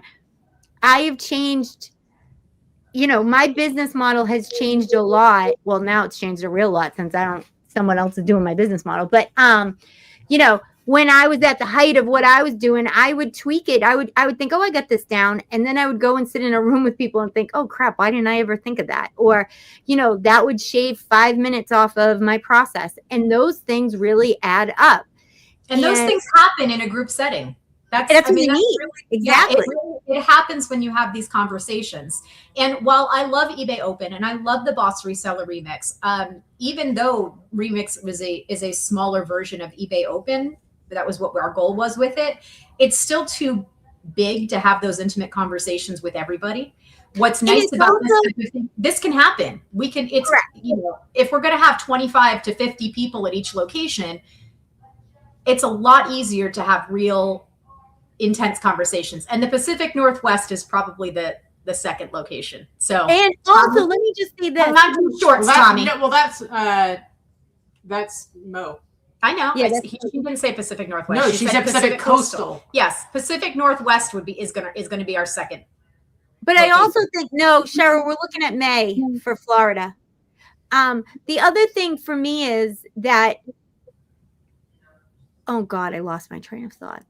Welcome to menopause. No. Shit. Sorry, guys. Don't know what I was going to say. Right. Well, one of my other business goals is, but this is, I don't know if I'm really setting the goal or as much as I'm putting out the idea out into the universe and into Trish's ear that if at some point in the next year or two, she wanted to come for a couple of weeks and she could make content out of helping me do an inventory system. Don't you want to help me? You just take I'm not talking to you. I'm not talking to you. We're not talking about you. We're talking about me. What do you think? I am thrilled to death. I'm thrilled to death to do that. One of the things having a giant bank that allows me is that I could be like, all right, I can focus on something entirely different for a week or two. Listen, I talk about the two of you in Mastermind all of the time because I'll say, oh, and Crystal has to come too. Just kidding. Yeah. That would be great. You can bring a whole team. You can bring a whole team and do a whole series of videos and stuff. Cheers to that. That makes me so happy that you're going to do that. Well, like I said, it all depends. I'm not doing it on my own. I'll be more than I will work. I'll work every day, baby. I'll be there working every day, and we'll annoy Vic. It'll be awesome. And speaking of Crystal, did you tell her that she was in my dream? Why was Crystal in your dream? I had a dream. Crystal, I got to tell you about how you. So basically, we're talking about all the different weird things that I get into research wise, and one of them it was like peptides because we were doing the tirzepatide shot, and then of course that meant I had to get crazy about different peptides and stuff. And so I started taking one of these peptides that one of the side effects or something that people notice is that they got really vivid dreams. And I've tried different peptides and I always look and see what people say they do. And a lot of times I've done ones, I've never had the whole placebo thing happen for me because I've had ones where I've been like, that did nothing for me. But other ones where I'm like, yeah, that was okay. This one in particular, day one, vivid dreams every night. And I'm talking, I went years where I kind of stopped dreaming as much, or at least remembering my dreams. I was having vivid, crazy dreams. So I had this dream. I was like at this farm and there was a goat. It was two-headed, but the heads were on each end, like cat dog or dog cat. How do you even remember this stuff? Because this one was very memorable. Yeah. Because I actually told Trish. Yeah. And for some reason, my dream, this made sense. I didn't think to myself, well, how does it take a crap? I don't know. It had a head on each end, and it was so cute. You guys, I love animals, okay? So I thought it was really cool. But I was in North Dakota, and then you guys weren't there. Nobody was there. And then I went out to this warehouse, and then I realized, oh, this is Crystal's warehouse. And she was standing that she's never seen, mind you. No. I've seen her inside picking stuff. But it was like big and empty, and she was like down at the other end by this big open door. And I was like, "Oh, hey, Crystal!" And I went over to her and I said, "Where's the goat at?" And then she turned around and she told me that the goat died. It was really rude. God. And then I cried, and I woke up crying. So Crystal, thanks a lot. Crystal, you killed the goat. She didn't kill the goat, but she was very nonchalant about the goat being dead. She wasn't very sensitive to my feelings as somebody who loves animals, and she just told me nonchalantly that the goat died, and I cried. Ridiculous. She grew up on a farm. She is not sentimental about these two. So Kathy, I'm reading Kathy's stuff. She's crunching numbers. eBay was up 37.5%. Etsy was up 95%. Good job, Kathy. Not worth mentioning. Good job, Kathy. Good job. Good job. My Etsy, I had said my eBay was down a lot. My Etsy was up 25% this year. I had my best month I've ever had on Etsy this month. And last month was almost as good. So my Etsy has been very good. My Poshmark is pretty stagnant. I think I did 20 grand on Posh this year, 20 last year. To be fair, vintage is not a thriving market on Poshmark because nothing I have is brand name that anyone can search. So the fact that I even do 20 grand on Posh, I'm thrilled with. So Kathy's saying that she's getting mostly out of clothing categories, but she's showing all these great numbers. Can you give us a little bit of a hint, or like what are the category or couple categories that are thriving for you? Yeah. Because obviously you're doing something right if your eBay is up.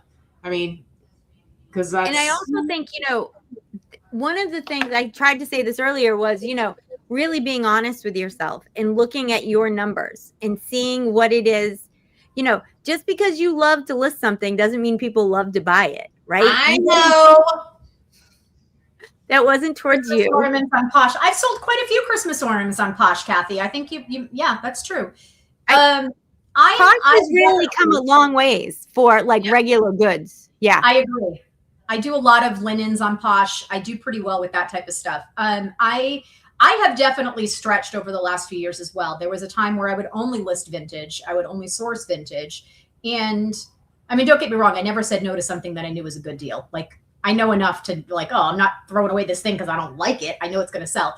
But I've definitely expanded more to newer items, to more mall brand items, to more middle of the road bread and butter stuff that I normally would never have listed before. Both in clothing and everywhere else. So I'm not a big fan of that type of stuff. It doesn't make me happy. I have to keep my hand in the vintage, or I would really hate this and it would be too much of a job for me.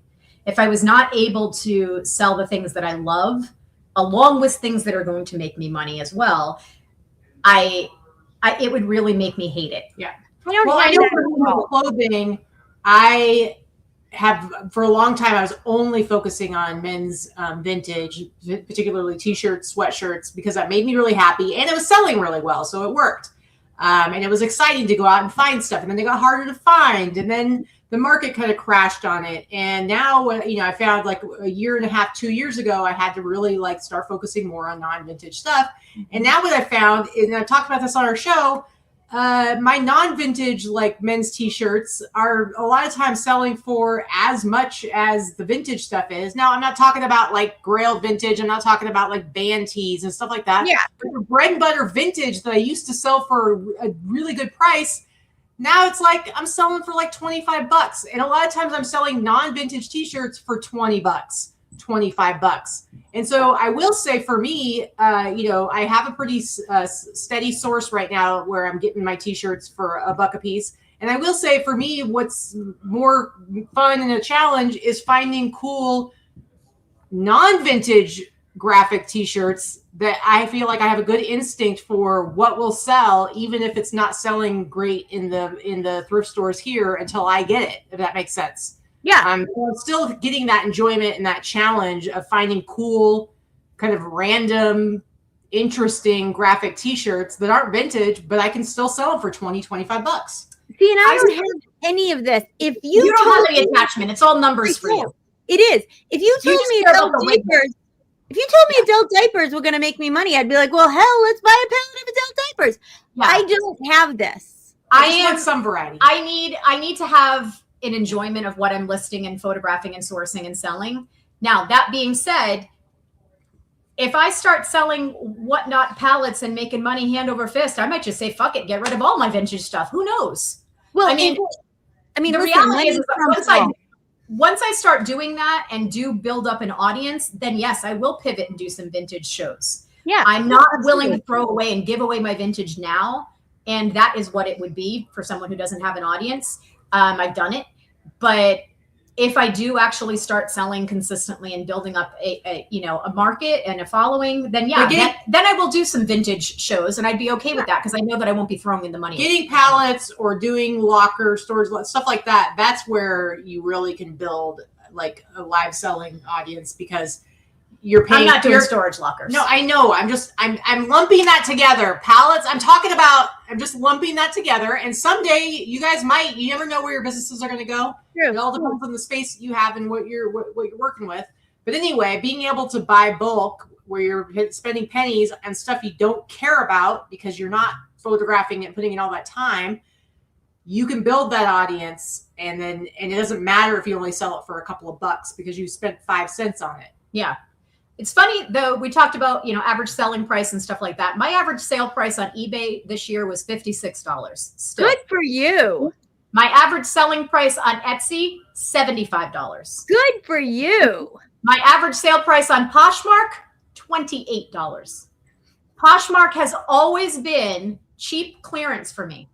I will take almost any offer on Poshmark. But wait, you just said you did 20 grand. You did 20 grand at $28. Yeah. That's pretty good. And yeah, I did 34 on Etsy, which is the best I've ever done. Last year, I think I did 26. Not a huge increase, but that's a decent increase. And then eBay, I don't think I hit 75 this year. So this will be my second year not hitting 100,000 on eBay. When 2021, I was 150-ish, 160. Yeah. I mean, it is, I think personally, vintage right now, I think it's a roller coaster, right? As we were, and vintage is down. I think right now, I think the economy, the way it works, unfortunately, people are getting needs rather than wants. And vintage is a want, not a need. But that also means that there's more vintage in the thrift stores again. Totally agree with you. And I think that's going to come back. I agree. Who's used Toy Man? I don't know that. It's Brian Hargis. Oh, hi, Brian. There is no upcoming boss. I want to say, so I would love to have camp, Brian. Let's work on that. Look at this dumb Christmas t-shirt. That's cute. Just a stupid, dumb Christmas t-shirt that I got for $1. And I got it listed, even though I've got my bank, I listed it live right away because I'm like, it's Christmas. I got to sell it, right? Yeah. I paid $1 for it. Then Christmas passes. I didn't freaking sell it. And then I sold it today. I got an offer for $15. $15 for $5.95 shipping. I paid a freaking $1 for it. And it's bam, it's gone. I bought it like a week and a half ago. It's weird that you just said that because I sold a Christmas sweater today also. And I sold it for $12. It's actually it's a boy's, this is my Christmas sweater. But I mean, I sold it today for $12. I'm sorry, $14.40 with $7 shipping. Who's buying it? Is Susie still in the chat? Because this is one of Susie's. I sold that for $15 plus shipping. I paid $1 for it. Yeah, I would love to have camp. Let's work on that. Let me try to. We will not be having another boss remix. Let's butter up Clara and Amanda. As far as other goals, my goal was moving up to 12. Letting Trish help me with and Crystal help me with my inventory. Do we get Susie too? How do we get Susie too? We don't have enough spare rooms. You be quiet. What am I gonna put him in the dining room with Diane's stuff? Yeah. Susie has hotel points. We'll make her get them. All right. There you go. Anyway, but then also my other goals, I said colonoscopy earlier. The other thing I want to do is I want to get a DEXA scan. I do also. Trish, you need to do it as well. So I can find out what my bone density is. I want to know what I'm working with here. What I'm working with. What am I working with here? I don't care about, you can find out like your visceral fat and all that stuff. Like, yeah, that'd be cool. I actually really want to see what my bone density is. And I'm going to make a video too at some point. What do you mean weirdo? The biggest problem about getting older, you do not want to be the old lady who breaks her hip and ends up living her life in a nursing home. Exactly.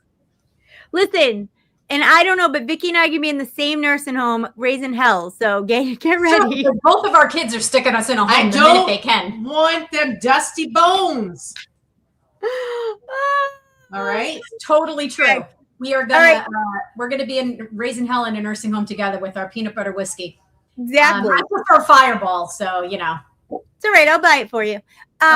Okay. So my business goals are whatnot. My business goals are the same as Vikki's, except for I already have a job. Whatnot, road trip. I also really, really, really, really, two things. I want to get my, Diane had a really thriving eBay meetup, or as now we call them, seller circles. And I was, co person with her for a long time, but I really just did whatever she told me to do. It was her meetup. When she died, I didn't really do very much. I did have a 30th anniversary party, but that was it. We had one for our road trip. Okay, so I had 2 this past year. Who's running it now too? Where's Denise? Yeah. I've got to get that under control. Diane would be very sad if I let that go. So I am going to, that's one thing. What are you going to do about it? That's what I'm working on. Just commit to doing it quarterly. Committing to it quarterly does not feel as much of pressure. Because I got to the same point as you. Like, I've had my meetup now for 8 years. Yeah. And when I was doing it every single month, it was overwhelming. And I felt too much pressure. And I felt like it was too much. It required too much of me. So once I committed that I will make sure that I have 3 or 4 a year, that made life a lot easier. Yeah. 3 or 4 is easy enough to commit to. Then you don't feel like it's not as much of a chore. And it's also okay for you to pass it off to somebody else. That too. And real the other thing, real talk, Trish. Real talk. Okay, Miss Katy. If the reality is, if Katy and I leave Vegas, which is a strong possibility that this is not our forever home anymore. So if we leave sometime in the next few years, I will hand over my meetup here to someone that wants to run it. Yeah, totally. What am I going to do? I'm not going to let it die. I'm not like some people that will refuse to hand it over and just let it die rather than let someone take it over that wants to do it. I have no problem with that. Is it also one of your business goals to help me with my inventory?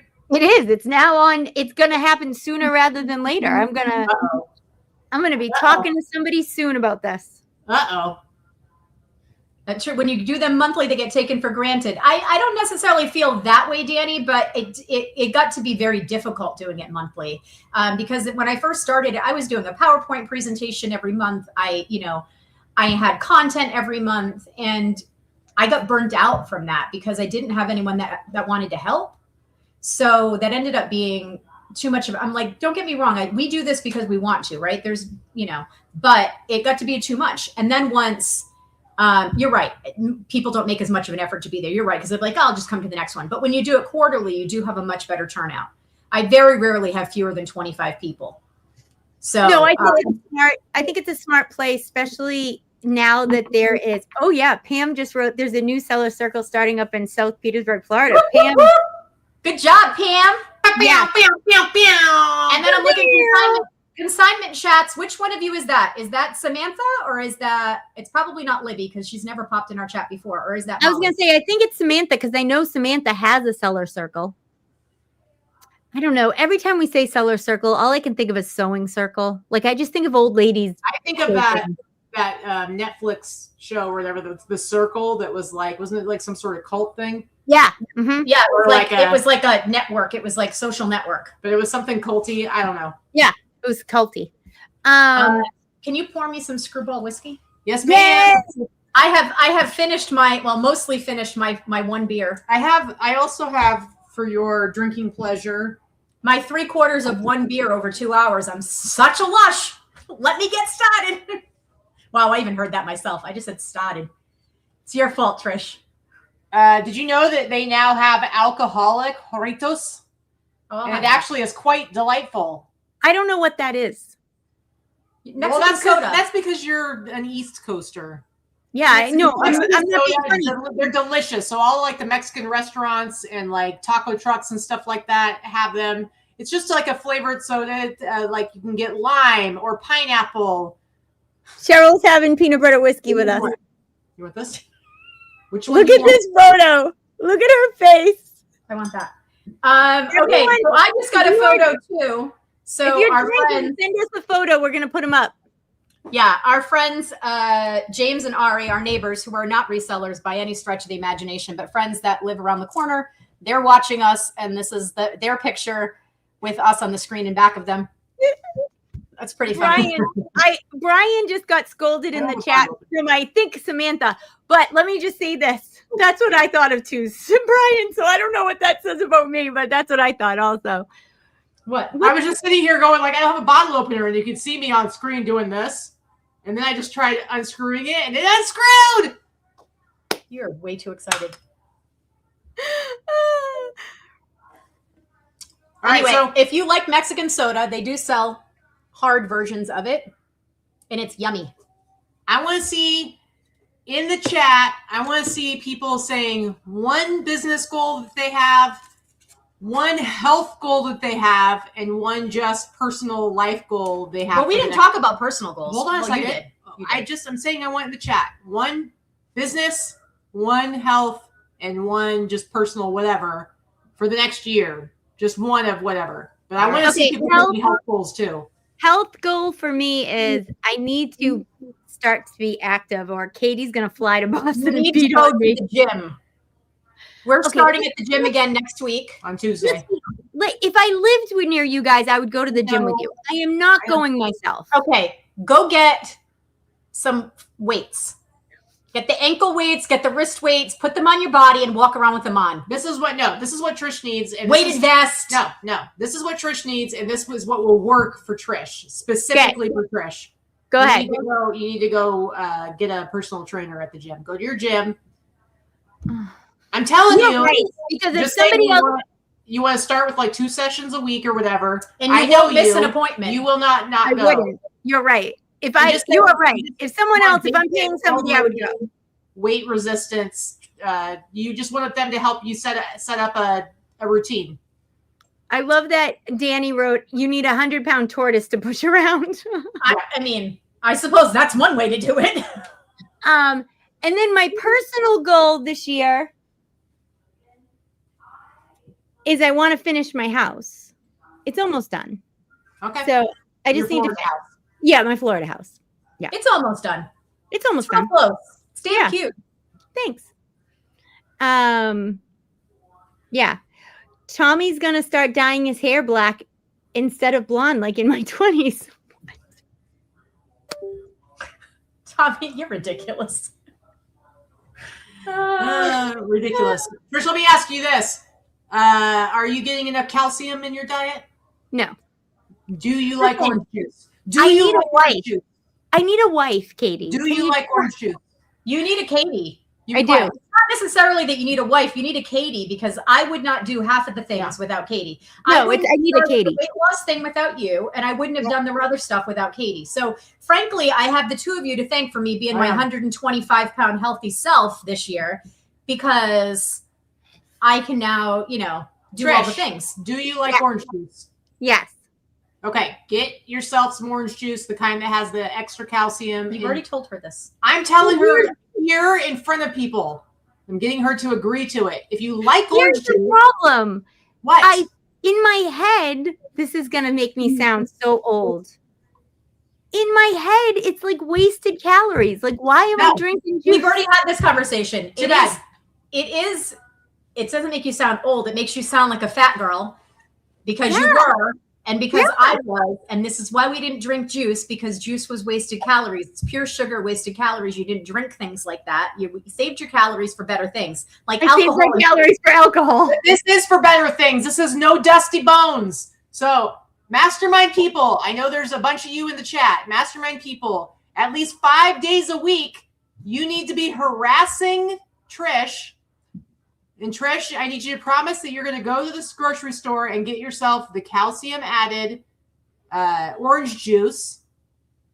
That's funny. Just a glass of, like 8 ounces of that is like a third of your daily needs. Okay, so Linda Dean, I'd rather be the oldest in the gym than the youngest in the nursing home. Here. It's good. I promise that this weekend I will get calcium-enriched orange juice. All right. And then I've got all the people in the chat are going to hold you to it. And Tommy's going to harass you so hard. Tommy will harass me. Tommy, I want to see your goal on there to be to get a freaking camera for your. I'm going to send you one. Wait, I thought I heard through the grapevine, Tommy, that someone did send you a camera. I'm pretty sure I sent him one a couple of years ago. I could be wrong. Maybe it was Greg, but I think I had sent him one. But I have one. I'll send you one. Okay, Kathy's goal is my favorite. You better use it. What's Kathy's goal? Get a dog to walk. Oh, that's a good goal, Kathy. Get a dog to walk. I don't know if that's her goal or she's telling Trish to do it. Oh, well, don't tell me because Kathy, I want to fly to Florida all the time. Yeah. Her lifestyle is not conducive to a dog. Our lifestyle is not conducive to 4 dogs, but somehow we manage. It's true. Tommy says, no, I haven't gotten one. Tommy, I thought Clara told me. Tommy, I'm going to see if I can get you one. I thought Clara told me she sent you one. I think she thinks she did. Maybe I can get her to do it. They're not that expensive, honey. I'll send you one. Danny says she wants to get her butt up and early to mastermind 3 times a week. Danny, that's 6 a.m., man. God bless you. Lance, nice to see you in the chat too. Lance. Lance says a business goal for us is to start what? Not personal goal is to lose 5 more. It's Kathy, sorry, not Lance in the chat. Lance's better half. Personal goal is to lose 5 more pounds. Sweetie, you're so tiny. Where's that 5 pounds going to come from? You going to cut your hair? My goodness. Chop off a foot? Kathy said, I have a dog to walk. Trish needs a dog to walk. Get a pocketbook dog. See, I've thought about that. And then I could just bring him to Florida with me. You could. You got to get a pocketbook dog like we have. Yeah. Well, I would only get a pocketbook dog. Oh, Valerie's here. Protein shake and orange juice every a.m. My millennial ass is hell-bent on aging like that. Good girl, Valerie. And if you like, now, see, here's the thing with Vic, is if she doesn't like something, there's no chance in hell I'm going to get her to do it. I have a hard time getting her to do like more protein, like protein shakes and stuff. I can get her to have a little bit, but not as enough. Luckily, she loves orange juice. She also is not a fan of chia seeds. Well, water too. Chia seeds. Which chia seeds, if you like chia seeds. I love chia seeds. Okay, there's another one for you, Trish. You got your orange juice, you get your chia seeds. I have Greek yogurt. I put some chia seeds in there. I put some oatmeal in there, and I eat that every day. Chia seeds, your orange juice, that's like 2/3 of your daily calcium needs. Right there. I'll eat yogurt. I won't eat yogurt with chia seeds. Why not? It's so it's good. a texture thing. They get stuck in your teeth. It's annoying. But you like tapioca pudding. What the hell, man? They are nothing alike. Whatever. I love tapioca pudding and I love chia seeds. Crystal wrote, business goals, get a job. Personal goals, graduate. Oh my God, health goals, don't die. Listen, don't even joke about that, Crystal. Crystal, it's not even funny. I agree with Vic. That's a good goal. Vicky and I just need one goal this year, hydration. Seriously. Laura and I are the most dehydrated. We are the most dehydrated bitches on the planet. It's ridiculous. I've been sneaking. I didn't exactly. I told her about it, but she did accuse me of trying to sneak stuff. I did start we're doing creatine now too. We're trying it out. We're seeing what it does for us. Okay. I'm getting swole. We're just seeing. And we're going to start going. Sorry, I made myself laugh. Ridiculous. But that's when you give me half a beer. I'm getting it's funny. I gave Vicky some I put it in her juice yesterday, some creatine, and then like last night I said, so does it bother your stomach at all? You have any problems with that? And she's like, why? What? Was I supposed to? And I said, well, it can happen. She's like, you didn't tell me that. And I said, well, because if I told you, then maybe you'd say that you do it. Yeah, or you'd say, oh yeah, I do feel kind of weird. And I'm like, I wanted an honest opinion, so now I can sneak it. Did you know that I put creatine in your coffee today? Nope. I did not. See, now she's not going to trust you. You weren't supposed to tell her. She's just going to poison me. She's okay with it. She's okay with it. So I have no problem drinking water. I don't get enough protein, right? Especially since I've been on this medication, the protein thing, I don't get as much as I should. So I supplement with this, which is just a protein powder, but it's clear. So it's not thick and milky. I think I should get that. Maybe I'll drink that. Milky. I'll send you a packet. I have some trial ones. I'll send you one. You can try it. I will say though, whey protein is the most effective way to get protein to your body. Even more effective than eating actual protein and meat. This is whey protein. We drink cafe latte protein shakes. Oh, okay. Yeah. But yeah, that's good. But it's the but most. What I was going to say is it's not thick. It's clear. So it tastes like lemony iced tea. I mean, it's a little, and I mix it with extra water because it's a little sweet for me. But what I'm saying to you guys is like that it also 15 minutes we're being told. We have to stop being ridiculous and talk about New Year's Eve. We can be as ridiculous as we want. This is our show. What I was going to say is you need to find stuff that you like. I've gone through a lot of stuff that I'm like, oh God, that is gross. And I'm not drinking it. And that's the thing. Vicky's a lot more picky. And she could be like, oh, this has a slight weird taste. This one pill slightly tastes weird. She's like, I'm not doing that. It's true. And then she'll see that I'm doing all these different things. She's like, why are you doing all these things? You're not giving me any. You want me to die? And I'm like, because you don't want to do it. She has said that to me. She said she doesn't give that to me. She wants me to die. I'm like, yeah, that's it. Because I'll give her something for the first time and she'll take it. And she'll be like, oh, that's terrible. I'm not doing that anymore. All right. So, Brian, I get this. I drink coffee and a Diet Coke or a Diet Pepsi a day. My doctor told me it's the exact opposite. This is my life, dude. That's terrible. This is my life. Terrible. Can I see Cheryl? Let me tell you, 75 to 90% of the things that Vicky complains about as far as physically, I'm like, you know what would help with that? Not being dehydrated. And let me tell you, from a girl who travels with her, she does not pee often. Right, because you're dehydrated. I pee like three times a day. If that. It's ridiculous. That's not something to be proud of, is what I'm saying. And let me tell you, your skin, fatigue. I have good skin. I'm okay. Are you kidding me? I do have good skin. I'm not saying you have bad skin, but you complain about like your skin a lot of times, and because I'm getting old. But I'm saying that drinking more water will help a lot with that. Ridiculous. So Vic, you need to put. I will drink one of these a day on my water on your goal sheet for 2026. All right. But see, she won't do it unless I prepare it for her. Well, you do everything else, so you need to prepare me water every morning. And then I will drink it. You want me to die of dehydration? Do you? But here's the thing about drinking water is it's one of those things where the more you drink it, the more you crave it. This is what happens when Vicky has a beer. Jill Mustache is here. She wrote, me too, Vic. I'm constantly dehydrated. Jill, I tell you, Katy says all the time that if they cut me open, I'm going to be like a sarcophagus and I'm just going to like puff of dust. There's not going to be any bodily fluids. It's just going to be poof. Danny said I can drink sparkling water. That's the same. That's water. Yeah. That's water. I'm telling you guys, the worst thing that can happen is if you let yourself get to the point where when you are older, you easily fracture or break a bone. Okay, can we stop talking about falling and breaking hips? I want people, because I need you to take it freaking seriously. You're not even 50, for Christ's sake.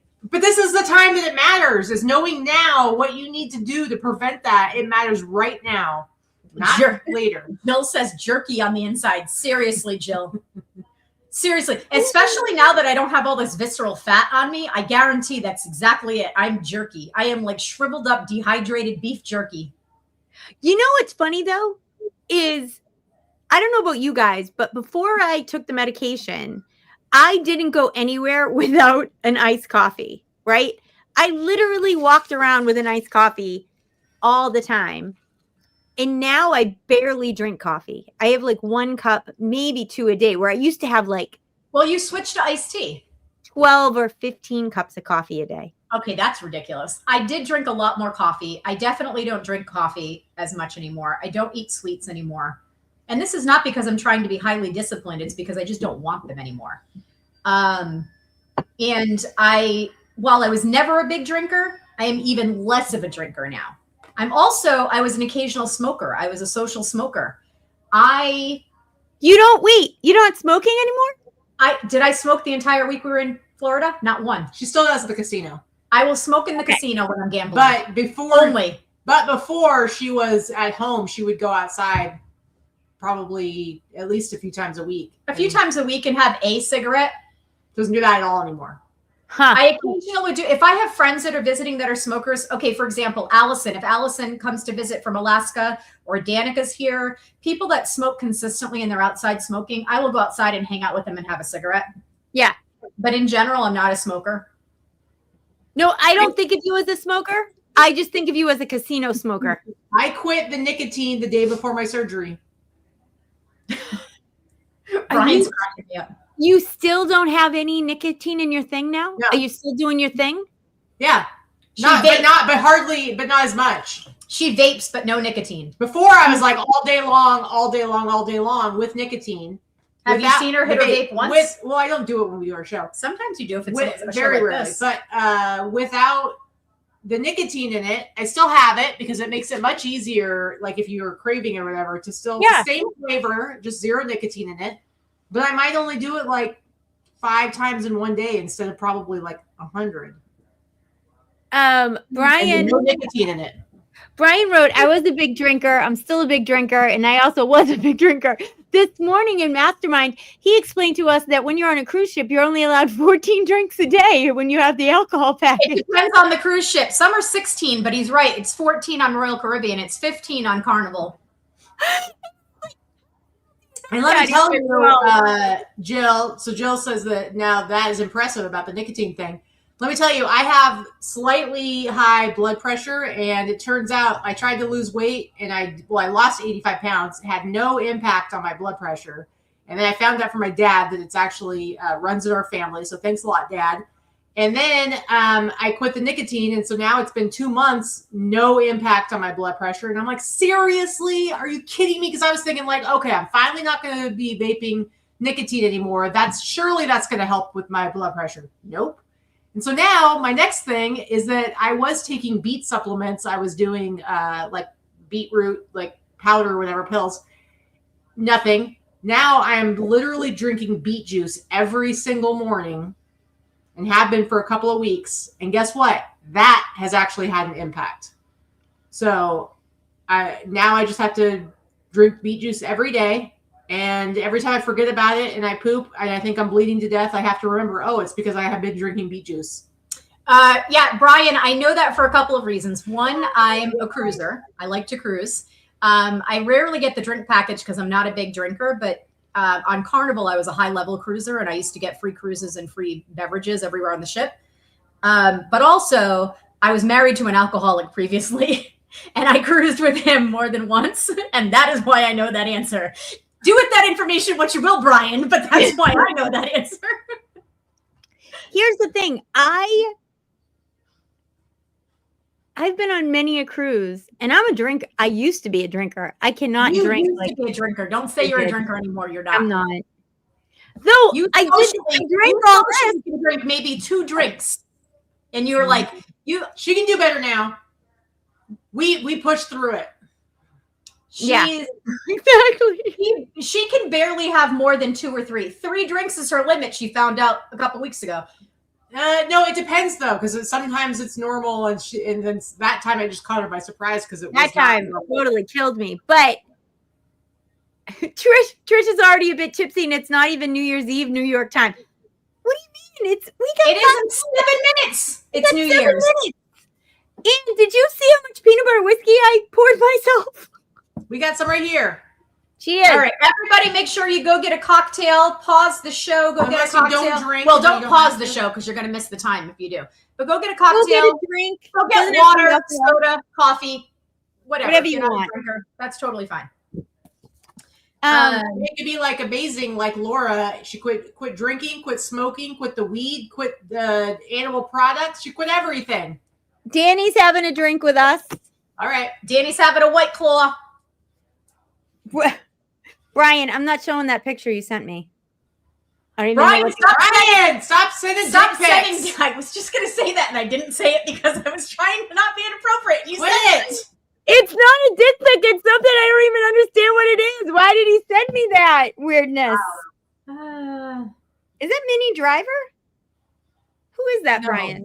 I have no idea who that is. See, and Laura quit everything, and she even the animals. ditched 200 and something pounds as well. So yeah. Oh my God! Did she lose 200 pounds? No. Ex-husband. What about divorce? I'm thinking to myself, how would that woman lose 200 pounds? That's what I was thinking. I was like, did she gain a ton of weight since the last time I saw her? And she was like, everything she quit, she did cold turkey. Not all at the same time. She started with what? She went alcohol, then cigarettes, then weed. Mm-hmm. She might have quit the animal products before the weed. I can't remember. Yeah, she went vegan. I mean, seriously, she went cold turkey on every single flipping thing that anybody could possibly do starting 2 years ago. And this year she bought herself a house. She paid cash for the house. Oh yeah, it's been really fun watching. Laura has, and I'm just going to talk up my friend here a little bit.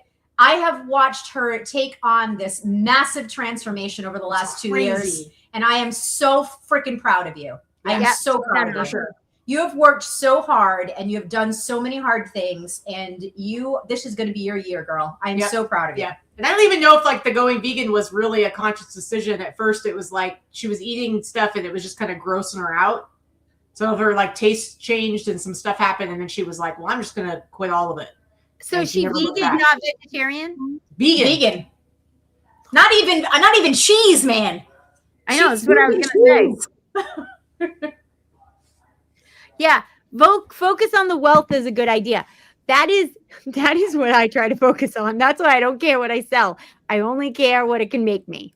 But Laura, remind us, and then tell the people that are here. She has a big show coming up on, I think it's like the 10th or 11th. Can you tell us whatnot?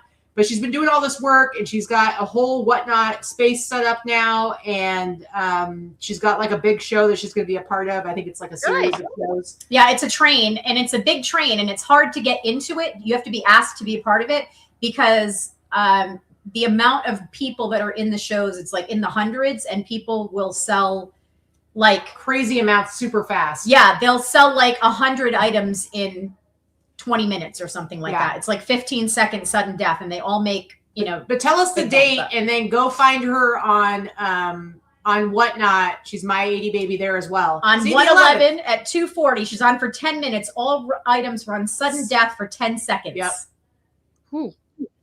It's crazy, but people are waiting for it. They're waiting for this show, and there's hundreds of people watching the shows.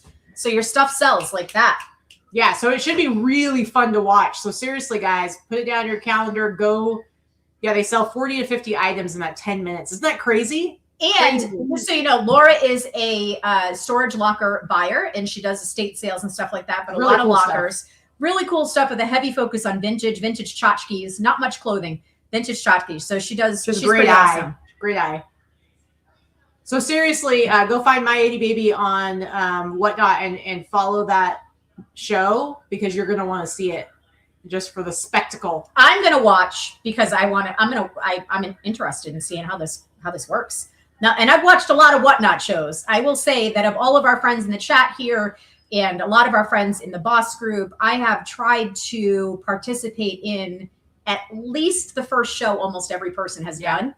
And I've purchased from a lot of my friends over the years. Laura's really fun to watch, though. When a lot of my friends started getting into this years ago, I do not follow too much anymore.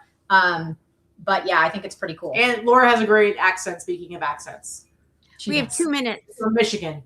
And she 2 times. 2 minutes. 2 minutes. You put the countdown. I'm watching. She's got the timer on her phone. Here, I'll do the. I can't even believe I'm about to say this, but I think I need to pour more peanut butter whiskey than I had. Why not? You're just going to bed after.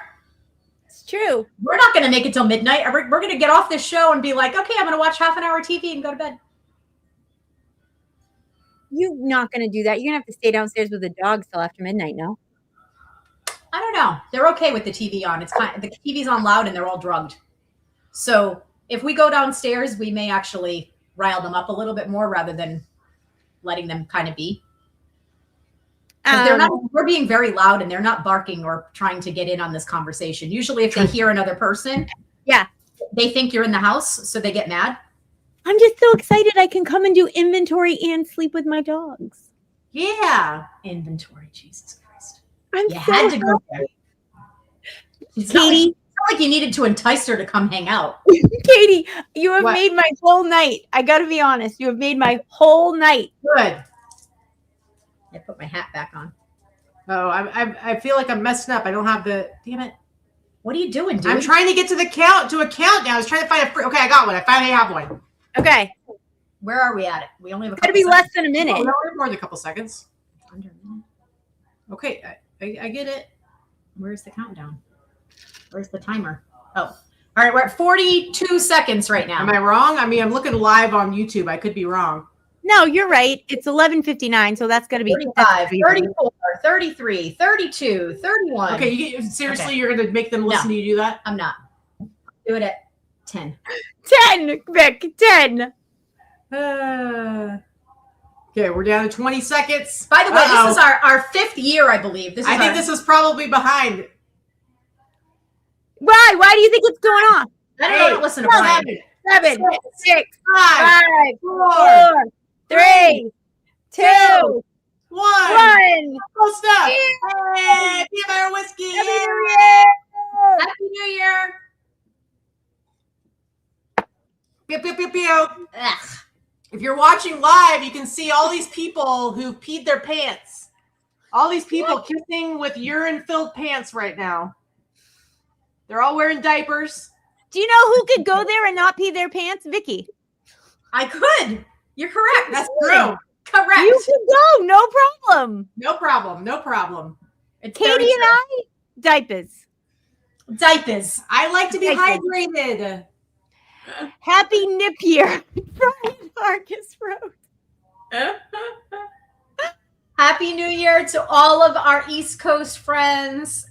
Thank you for spending, we're not getting off quite yet, but thank you for spending a couple of hours with us. This is our 5th year, I think, in a row doing this. I don't know. I just love that I don't have to go anywhere. We did get invited to a New Year's Eve party, and I thought about it for quite a minute. Quite a minute. And then Katie was like, if you want to go, we can go. I told her, I said, I'm going to be honest. I don't want to go. I said, I will go if you want to go. I said, just know that I'm only going for you. Because you're a good girl. I don't care what. That's a ringing endorsement. And then I also said, we also can go and we don't have to stay till midnight. And then she was like, let's just not go. Well, yeah, also it's our local friend here, our friends Diana and I'm Mark. sure it's a great party. I'm sure it's a great party. They would have been the only people we know there. But yes, being on the roads here, they don't live too far from us. So, we probably could have gotten there without taking the freeway, Danny, or I wouldn't. It's the other people I don't like this time of year, right? Because this is a huge destination location for New Year's Eve. So there are thousands and thousands and thousands of people on the roads that are drinking, that are tourists, that don't know where they're from, don't know where they're going. So, I got invited to Diane's house, but it was too much for me, so I stayed home. No thanks. Fair enough. I've never been at New Year's They're having a party? Yeah, Liz and her girlfriend went for a few hours. Yeah. They just got home. I've never been big on the whole going out for New Year's.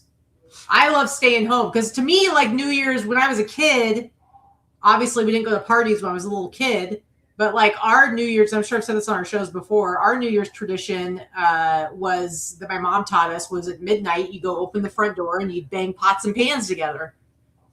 And every year you tell this story, and I've never heard of that in my entire life. I get it, and it's not, and we've looked it up, and it is a thing, but it's not any specific tradition in any particular place. There's multiple places that do it and people that do it. Don't they do it in China? They might, but I'm just saying there's no one place that they do it. There's multiple places, but we go. So when I was a kid, it was so fun. We'd get to go and be really loud and yell and bang our pots and pans together out on the front porch. Anyway, the last probably 5 years I've went to Diane's house. Probably the last 5 years. Yeah. Well, I understand why it was not a thing this year.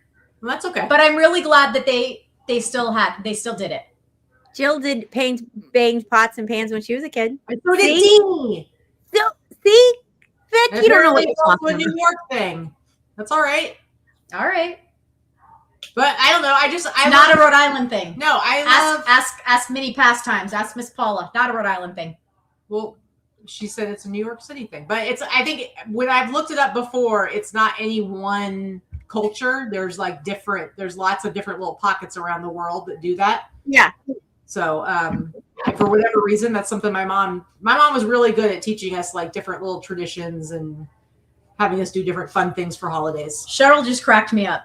So Jill said it's amateur night out. Cheryl said starter drinker drunks. And then Cheryl's like, yes, Jill, that's what I meant, but I couldn't spell it. Because starter drinker drunks instead of amateur was easier. I'm sorry. That cracked me up. Oh, Cheryl, I love you. Cheryl cracks me up. She comes out with, she doesn't say very much, and then all of a sudden she comes out with this stuff, and I'm like, where did that come from? That's not true. Cheryl is very funny. No, she's very funny, but I just mean she all of a sudden is like, it's like you don't know, and she's like stealth, and all of a sudden she's like, boom, boom, boom, and you're like, holy crap, Cheryl. Yeah, Trish drank that whole bottle tonight. But yeah, once in a while, like when we all got together, when Diane passed away, we were all in Boston. Cheryl was one of the people that was with us. And I will say we had a whole group of people that were very loud and a lot of talkers, right? Me, Trish, Katy, Julie, Patrick. We were all, Cheryl was the most quiet one out of all of us. Bill and Dave. Bill and Dave with us. They're pretty quiet. They're pretty quiet. But Cheryl was the quietest out of all of us. And I think it's because she couldn't get a word in edgewise. That might be true. But she would say stuff and crack me up.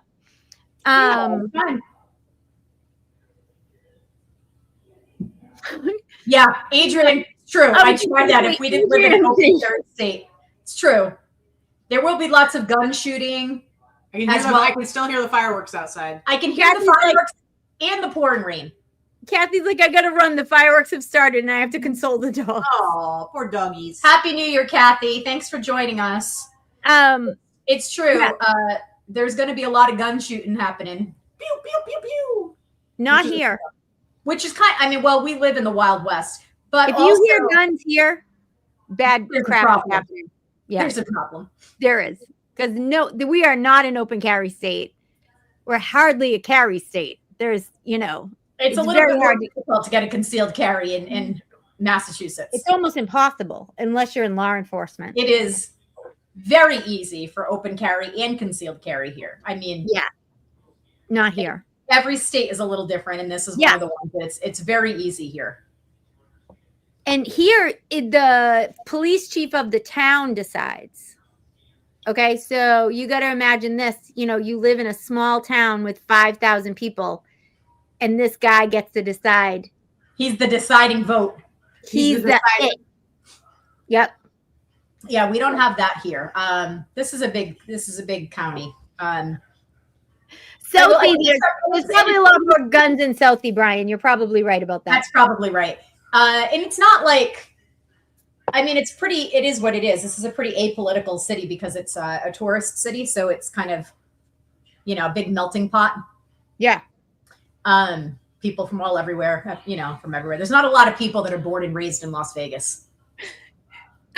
Brian said, what pull do judges have? He carry concealed, Brian. So that tells you what the pull was for that. I had a meeting with eBay today because we're going to have at least one, I think 2 webinars with eBay. List Perfectly is. And I'm very excited. And he was a New Year's Eve meeting. We did this afternoon. We're working today because I got an email from Trust and Safety, so I'm trying to help my friend. So they were working today. He was working, and we had a meeting. He was in New York City, and we had a meeting. Why did I start to tell you this? I don't know, drunkie. Because you want to talk about your. I'm not drunk. Stop it, Victoria. Because you want to talk about whether the webinar is going to be. I think he told me he needed like 6 to 8 weeks. So we're looking at the end of February. So I'm hoping to do 2.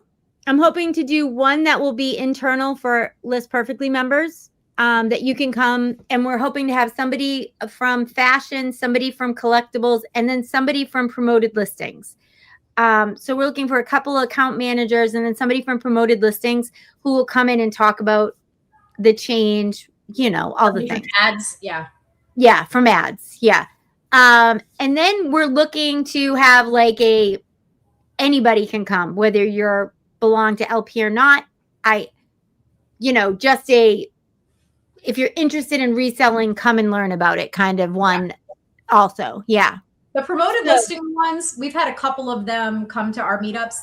Yep. We've had 2 or 3 different people come to our meetups. Yeah, I went to Liz's. I mean, I went to Liz's when she had hers. Yeah, Liz did her virtual one. Yep. We have. I will say, don't expect a lot from that.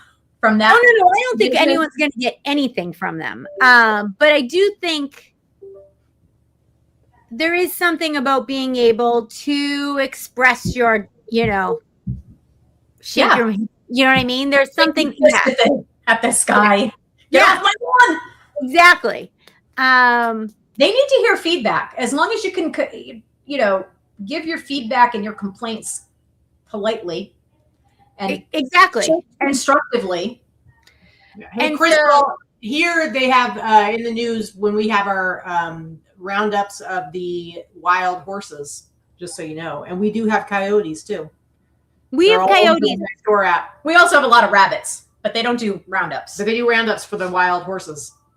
So, okay, I don't know what that means. That's like words. I know what roundup means, and I know what horses mean. Words. Like, we have wild horses. We have wild horses. I don't know what that means. It's words. We have wild horses up in the mountains, and they go and they round them up, and it's kind of controversial because it's like they say they're doing it to like relocate them, but a lot of them die in the process. It's not cool. But why do we not want them to be wild? Why? I honestly don't know. They're not hurting anything. The horses are not hurting anything. I don't know if it's because they don't want as many out there because of tourists, because tourists are morons and they go just like in Yellowstone when you see somebody get the buffalo and then get our faces trampled on. We have a lot of with the horses. We have a lot of wild burros too, and they don't really bother the burros. So I don't know. But Paula wrote the deer culling has to happen for sure, because as much as I love deer, if they're left to their own devices, they fuck shit up. They do. And they starve to death. There's too many of them. I mean, we do that here. They'll have more, you can hunt more certain times of the year, or they'll cull them because they died to, you know, they starved to death. You don't want that. Yellowstone, one of my favorite ever stories is about, I think it was Yellowstone, when they reintroduced wolves into Yellowstone. Yep. And I think there's a documentary, I think you can get it on YouTube or something. There is. I saw it. But it had been overrun because they didn't have any predators there. Exactly. So they brought, but what's crazy is they brought in not a very large amount of wolves. It was like one pack. And it was in a matter of just a handful of years, they said they literally changed the direction of the river. Yeah. Because they were actually like predators and eating the animals, it allowed like the ecosystem to recover. Did you see what Brian wrote? All the scrapbookers need glue. Got to get it from somewhere. And I was reading Crystal's popping a cap is what that means for the coyotes and the rabbits. Oh, so that means they're not rounding up means they're killing them. That's not here. Oh. So what about the sheep that I've never seen? What sheep? Next time you come. Can you remind me next time you come? We have to go in the afternoon. When you come for the inventory. They're only there in the afternoon. Okay, so tell them about those. Oh, so we have bighorn sheep that are they're everywhere around here, but specifically there's a park called Hemingway Park. Hold on. I just said called. I heard myself. No, she said called. I heard myself. She said called. I have done a lot to eradicate this accent. I am just as bad as Trish. She said drunk. She said drunk earlier, and I'm like, of the three of us, the person that's probably the most affected by alcohol at the moment, called. It's in Boulder City. It's called Hemingway Park. And every afternoon, 365 days a year, there are bighorn sheep that come down into the park. And it overlooks Lake Mead. They come have a little snack. And they come and have a little snack. And they let people come up to them as long as you don't get too close. But you can get right up to them. You can't touch them. But you can't touch them. But you're like, you can get within a foot of them. And they're there by the dozens. And they're not violent or anything like that. Sometimes they put on a show, if you know what I mean. If it's mating season, it could get interesting. And let me tell you, there's a lot of balls in that field. I'm sure there is. I'm sure there's lots. A lot of balls. Paula said she understood me perfectly. There's definitely an East Coast vibe here, not just Vicky Sweater. It's true. All right, so I might just pop this into the chat here. We got 46 people in here. I might not into the chat. I might just kind of let loose what my she's been drinking. What my little baby. I have no My idea big what's going booking on. post was a few weeks ago. I'm not gonna give all the details, but we haven't been told we can't say anything. I have not been told. Oh! I actually brought this Trish up. was a little scared for a second. I She was brought doing this this. up She was doing today. this.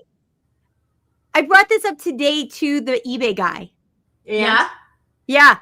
And he said, "Don't you dare say No. anything." He actually is moving. Hold on a second. My husband's locked out of the house. Hold on.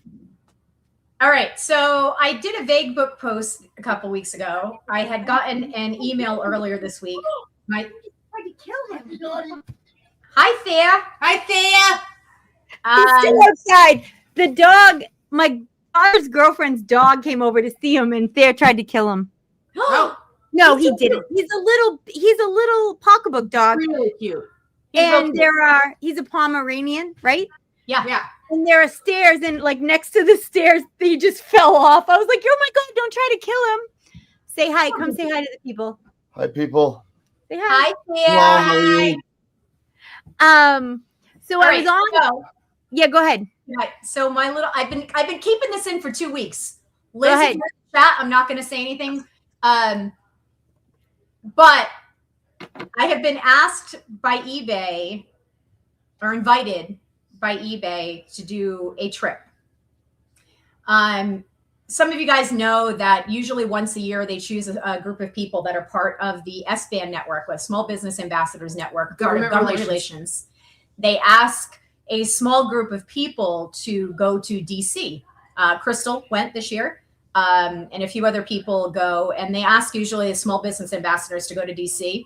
And that's super cool. I have been waiting to go for years for that. And last year I was told this would be the year because someone else went in my stead because they needed someone from a specific region that I don't live in to represent in Vegas. They needed to speak with someone. And then they called you and said, "You're not going to DC." And you went, "Nah." They're sending me and 5 other sellers. There's 6 of us going total. I will let the other people that were chosen tell their own story. We're going to Germany. I'm going to Germany with eBay at the end of February. I'm going to freaking Europe, guys. Thea just goes, that's pretty cool. I have been walking around for 2 weeks going, I'm going to freaking Europe. I'm going to freaking Europe. I've never been to Europe. I've always wanted to go. Germany is definitely top 5 destinations I've ever wanted to go. So the guy that I had the meeting with today, he randomly says to me, "Oh, I'm actually my job is changing. I'm going to be living in Germany." And I was like, "Wait, what?" And he said, "Yeah." And I said, "Are you serious?" He said, "Yeah." I go, "Do you know?" So then I told him, I knew. So I told him about you. And he's like, "Wait, what's her name? When are they going?" Yeah. He's Is going that to be there? funny? Well, we're going to meet the people in the. No, but he'll be there by then. I think so. So I'll be going at the end of February.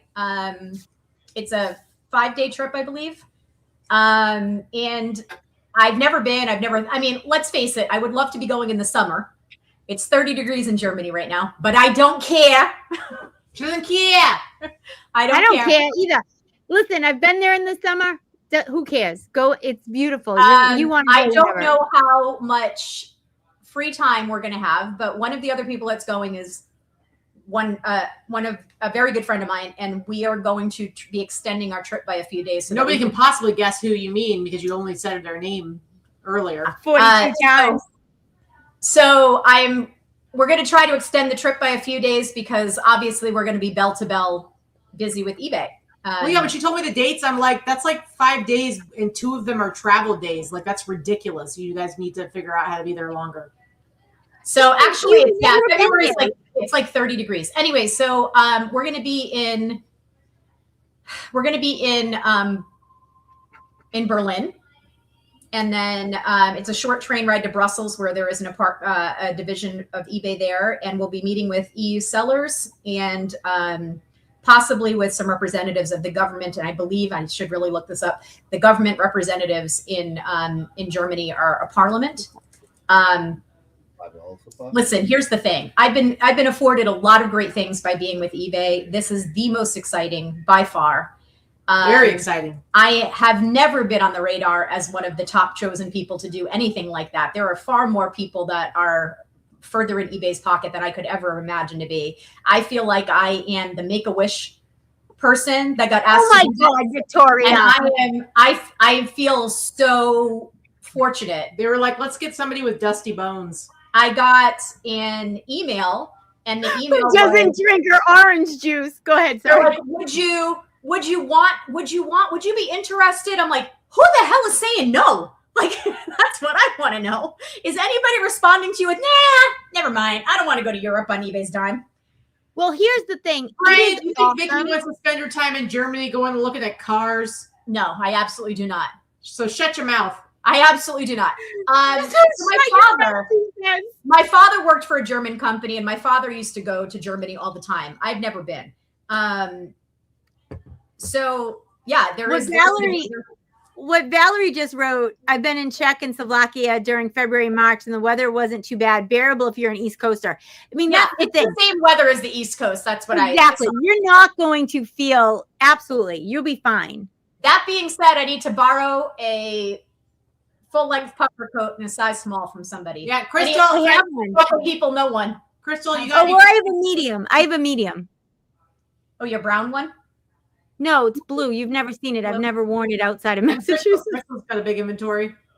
I don't need to buy one because I'll only wear it this 1 week. I don't need a coat like that. Anyway, I'm super excited. She said, "God, does that mean you got it? Like you actually have it, or you're gonna go look for it?" She might have one. I'll buy it if it's cheap enough, but I would rather just like to borrow one from someone local. I meant Crystal. I meant North Dakota Crystal because she has a big inventory. Oh, she probably has a million. Right. She says I actually do have one. She actually has one. Yeah, I just need to I guess I'm going to use it for a week. So anyway, Cheryl, when are you going to Scotland? When is that? Cheryl's going on a thrifting trip with who? Cheryl, who are you doing that with? Laura Caldwell. Well, I don't need the one you personally wear. You're going to freeze your butt off. You live in North Dakota in February. I love you, and I appreciate the fact that you just offered that, but you need your own coat. Paula just said it. She lived in Germany for 5 years. It's milder than New England, and she would know. She's a roadie. She's a Rhode Islander. Anyway, so I'm really excited. I know it sounds kind of braggy, and I'm sorry to say it's like braggy, but I'm just really excited about it. And I've never, little old white trash me from West Warwick, Rhode Island, going to Europe on a Fortune 500 company's dime. Don't you embarrass us. I mean, I feel pretty flattered. I'm awesome. excited to be going. It's awesome. Don't get me wrong. I would have liked to go to DC, and hopefully I do get to go to DC at some point. But this is so much better than I've been to DC. This is so much better. So what are you doing? I'm going to tell the dogs, your mommy hates you so much she left the country. I don't want a big, huge one, Crystal, because I want one that I can pack like a down puffer one. But thank you. I don't want a big one like that because I wouldn't be able to. It's too big. You want the purple one that Crystal wore to our wedding party? I just said it's too big. Too big. It's fancy. I have stuff I can pull from my inventory that are full length, like camel type coats, but I just I need a puffer one that I can pack. Yeah. But let me ask you a question. What are you doing? Do you know? I don't know the itinerary yet. I know that we're going to meet with EU sellers and possibly government people in Brussels. That's all I know. It's awesome. Yes, we are going to extend our trip by a few days, Paula, so that we can do some sightseeing and see more of what we want to see. So I personally want to spend a day going to look at, I want to go to visit the concentration camp that is closest to Berlin. I would like to go to Auschwitz, but it's a 6-hour trip each way, and I can't waste an entire day in travel. I don't have the opportunity to stay that long. But there is one that is relatively close, and I can't, as someone who's been obsessed with World War II and the Holocaust and the stories surrounding that, I can't not go and learn more and see that in person and pay tribute. So that's one day for sure. Is that why you married me? Yes, because you're a Zilberberg. That's why. Outrageous. My only goal is to make Trish laugh. Sometimes you say stuff and I'm thinking, holy crap, if you said that at dinner, it would be funny, but you said it on YouTube. Oh my God. So I'm so excited. I've been busting at the seams. I probably won't make a Facebook post about it still for a while because there's only 45 of you in here, and probably 5 of you already know because I've told a few people privately. But yeah, I'm so excited. And I have not been to the one in New Orleans, but I've been to DC and I've been to the Holocaust Museum in DC. I've been to the one in Boston, the memorial in Boston. I've never been to the one in Memorial in Boston's nice. It's really, it's cool. Yes. Yeah, it's something it's ever since I was a little girl, as a matter of fact, and read Anne Frank for the first time at 12 years old. I have literally watched every movie, documentary, read every book, read every biography, autobiography. I've just always been fascinated by that part of history and knowing everything about it. So I went to Germany. I went on a European thing when I was, 18. And I went to Auschwitz and I didn't go in. Yeah, you said that. Yeah, it's heavy. And I know that it's heavy for a lot of people. And I'm sure it'll be incredibly moving and emotional. And I wouldn't expect it to be anything less. Yeah. But I couldn't imagine, because like I said, I went to the memorial in Boston. This was back in like 2006. Yeah. And I remember, like, as I was walking up to it, I was like, this is it? Yeah. You know what I'm talking about? I know. I was like, this is it? Yeah. And then you walk through it and there's like the grates on the ground and there's steam that comes up. And like, as soon as I was in it, because I was joking earlier, but like it does affect my family personally. And I have family that died there and that then also survived. And I remember walking, like literally having the thought, this is it. And then walking into it. And then I started crying because it was like so powerful. Yeah. The Holocaust, as Tommy said, the Holocaust Museum in DC is incredibly moving. It's also very heavy. When I went to Auschwitz, we were on a bus and we got off the bus and everybody went in and I didn't. And I sat on this bench outside the front, like near the buses, right? And a nun came over who did not speak English. I don't know if she was German or not. I don't know, because she did not. I don't no idea, honest to God, what she spoke. But she was in full habit, right? Like the old school nuns, the whole. An old Carmelite nun. Yeah. Yes. And she sat down next to me. And I was fine till I saw her. Catholic guilt, people like, I don't know, you grew up here, you just end up with it. So I was sitting then she sat down next to me, not next to me too. We're on a bench. And I looked at her and I started crying, and she scooted over and she just like touched my hand for like, it had to have been falling. Oh, I was just sobbing. Yeah. And she just kept touching my hand, and every once in a while she would say something in some language I didn't understand. Oh. And then I would say something, and then she would go back to touching me, and it's one of the most profound experiences I've ever had in my life. I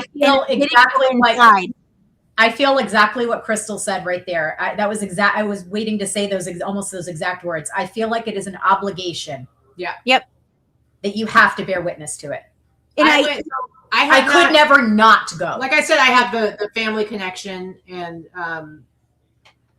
what my background and everything, but I haven't been there. I haven't been to Europe, but I have been to Southeast Asia multiple times. And so I've been to Cambodia twice.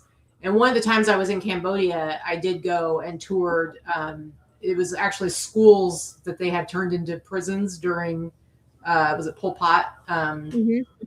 And that was like same kind of thing, much smaller scale, obviously, but same kind of thing. Yep. It was, and it was very powerful to be in that kind of environment and to know what happened there.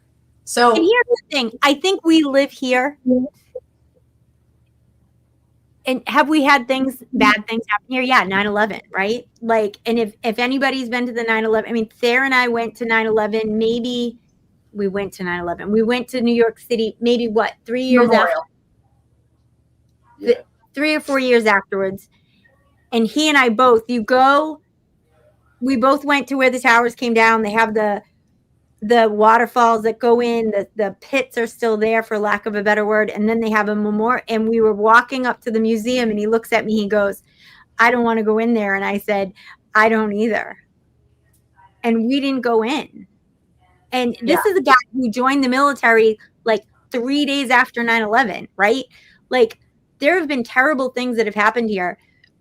And sometimes, like, feeling like obligation that we look at it, sometimes it's so like right in your face that you can't even, like, he and I, like, just neither of us could have. It was overwhelming. He just said it was overwhelming. That's what it was. I can hear it. I felt that way at the 9/11 memorial as well. Yeah. I guarantee I'm going to be a blubbering mess through most of it, but that's neither here nor there. Like, but it's also Germany, and you may never go back, and I can go to New York whenever I want. I mean, it's not the same, right? I may never make another trip, and that's, for me, it's I need to see it. So I was 17. You know what I mean? If I went now, I would force myself to go in. Yeah. Well, I mean, you were 17. Yeah. You were 17. Right. It's 11:30 in Texas, just so everybody knows, Central Time, right? Almost midnight in Texas.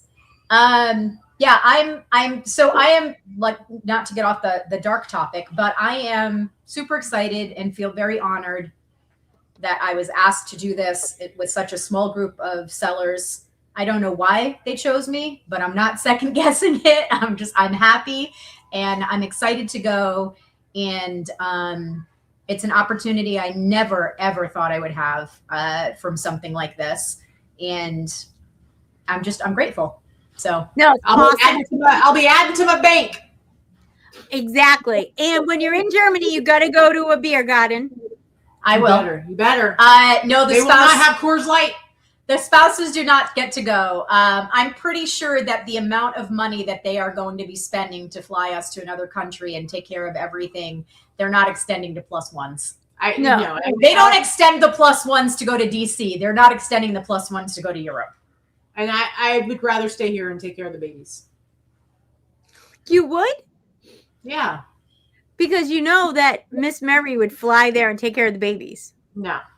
I'm good. Just saying. I mean, if we had another $5,000 to add her to go, that'd be a different story. I meant if they said you could have plus ones. I'm good. I've done my international travel. I'll get to again someday, but I don't have that, like, oh, I'm missing out kind of thing.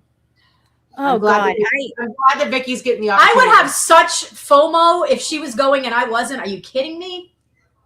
Brian is asking, what are you doing there? She's talking Honestly, to the Brian, I don't know. I don't have the itinerary yet. We are going with the Small Business Ambassadors Network, the Government Relations Division.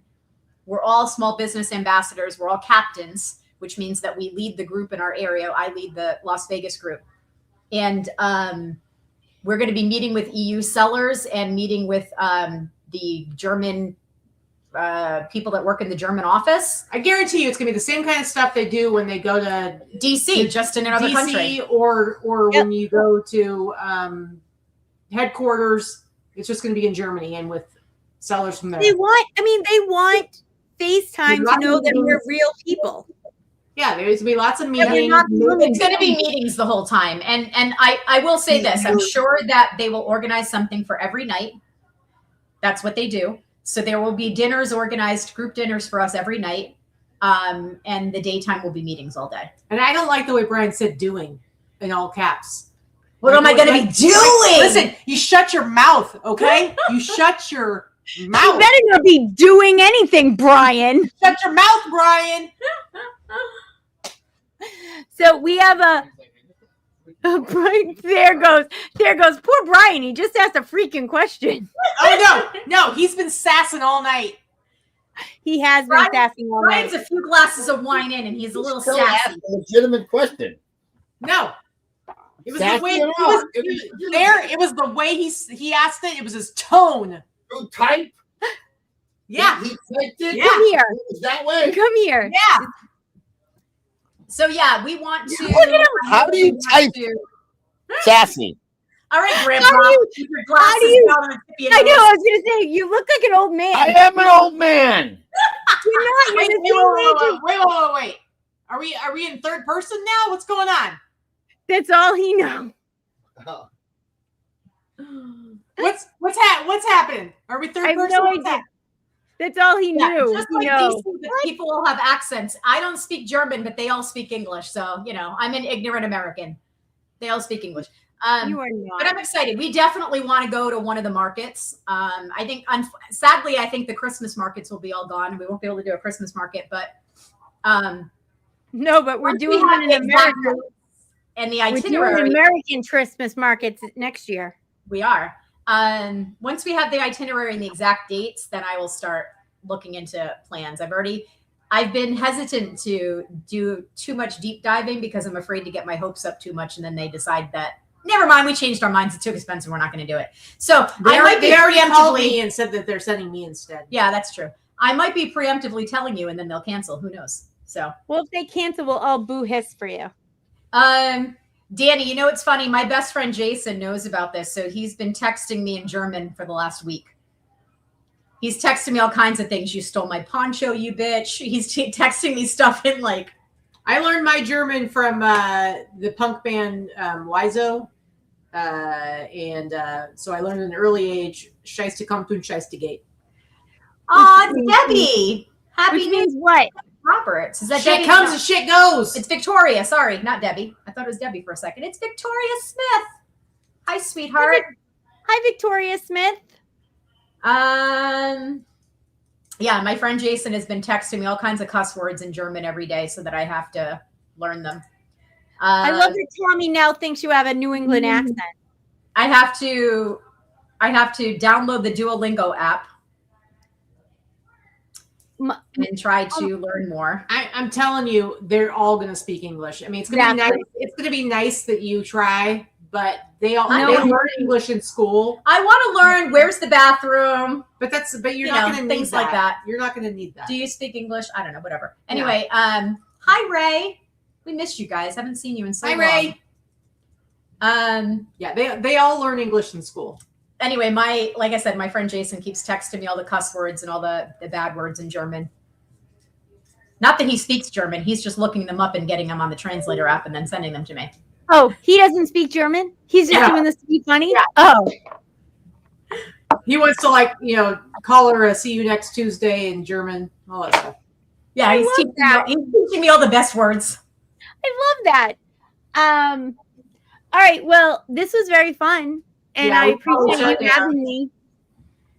2 hours and 36 They're minutes, coming. 41 seconds. Yeah, we're going to leave Brian high and dry before midnight in Texas. Get over it. Get over it, Brian. Brian Hargis, who we call Honey, just so you all know. All right, honey. But hey, thank you so much. Happy New Year's. Happy New Year. We love you. Thanks for joining us. And thank you to the 50-something people that joined us. I appreciate you.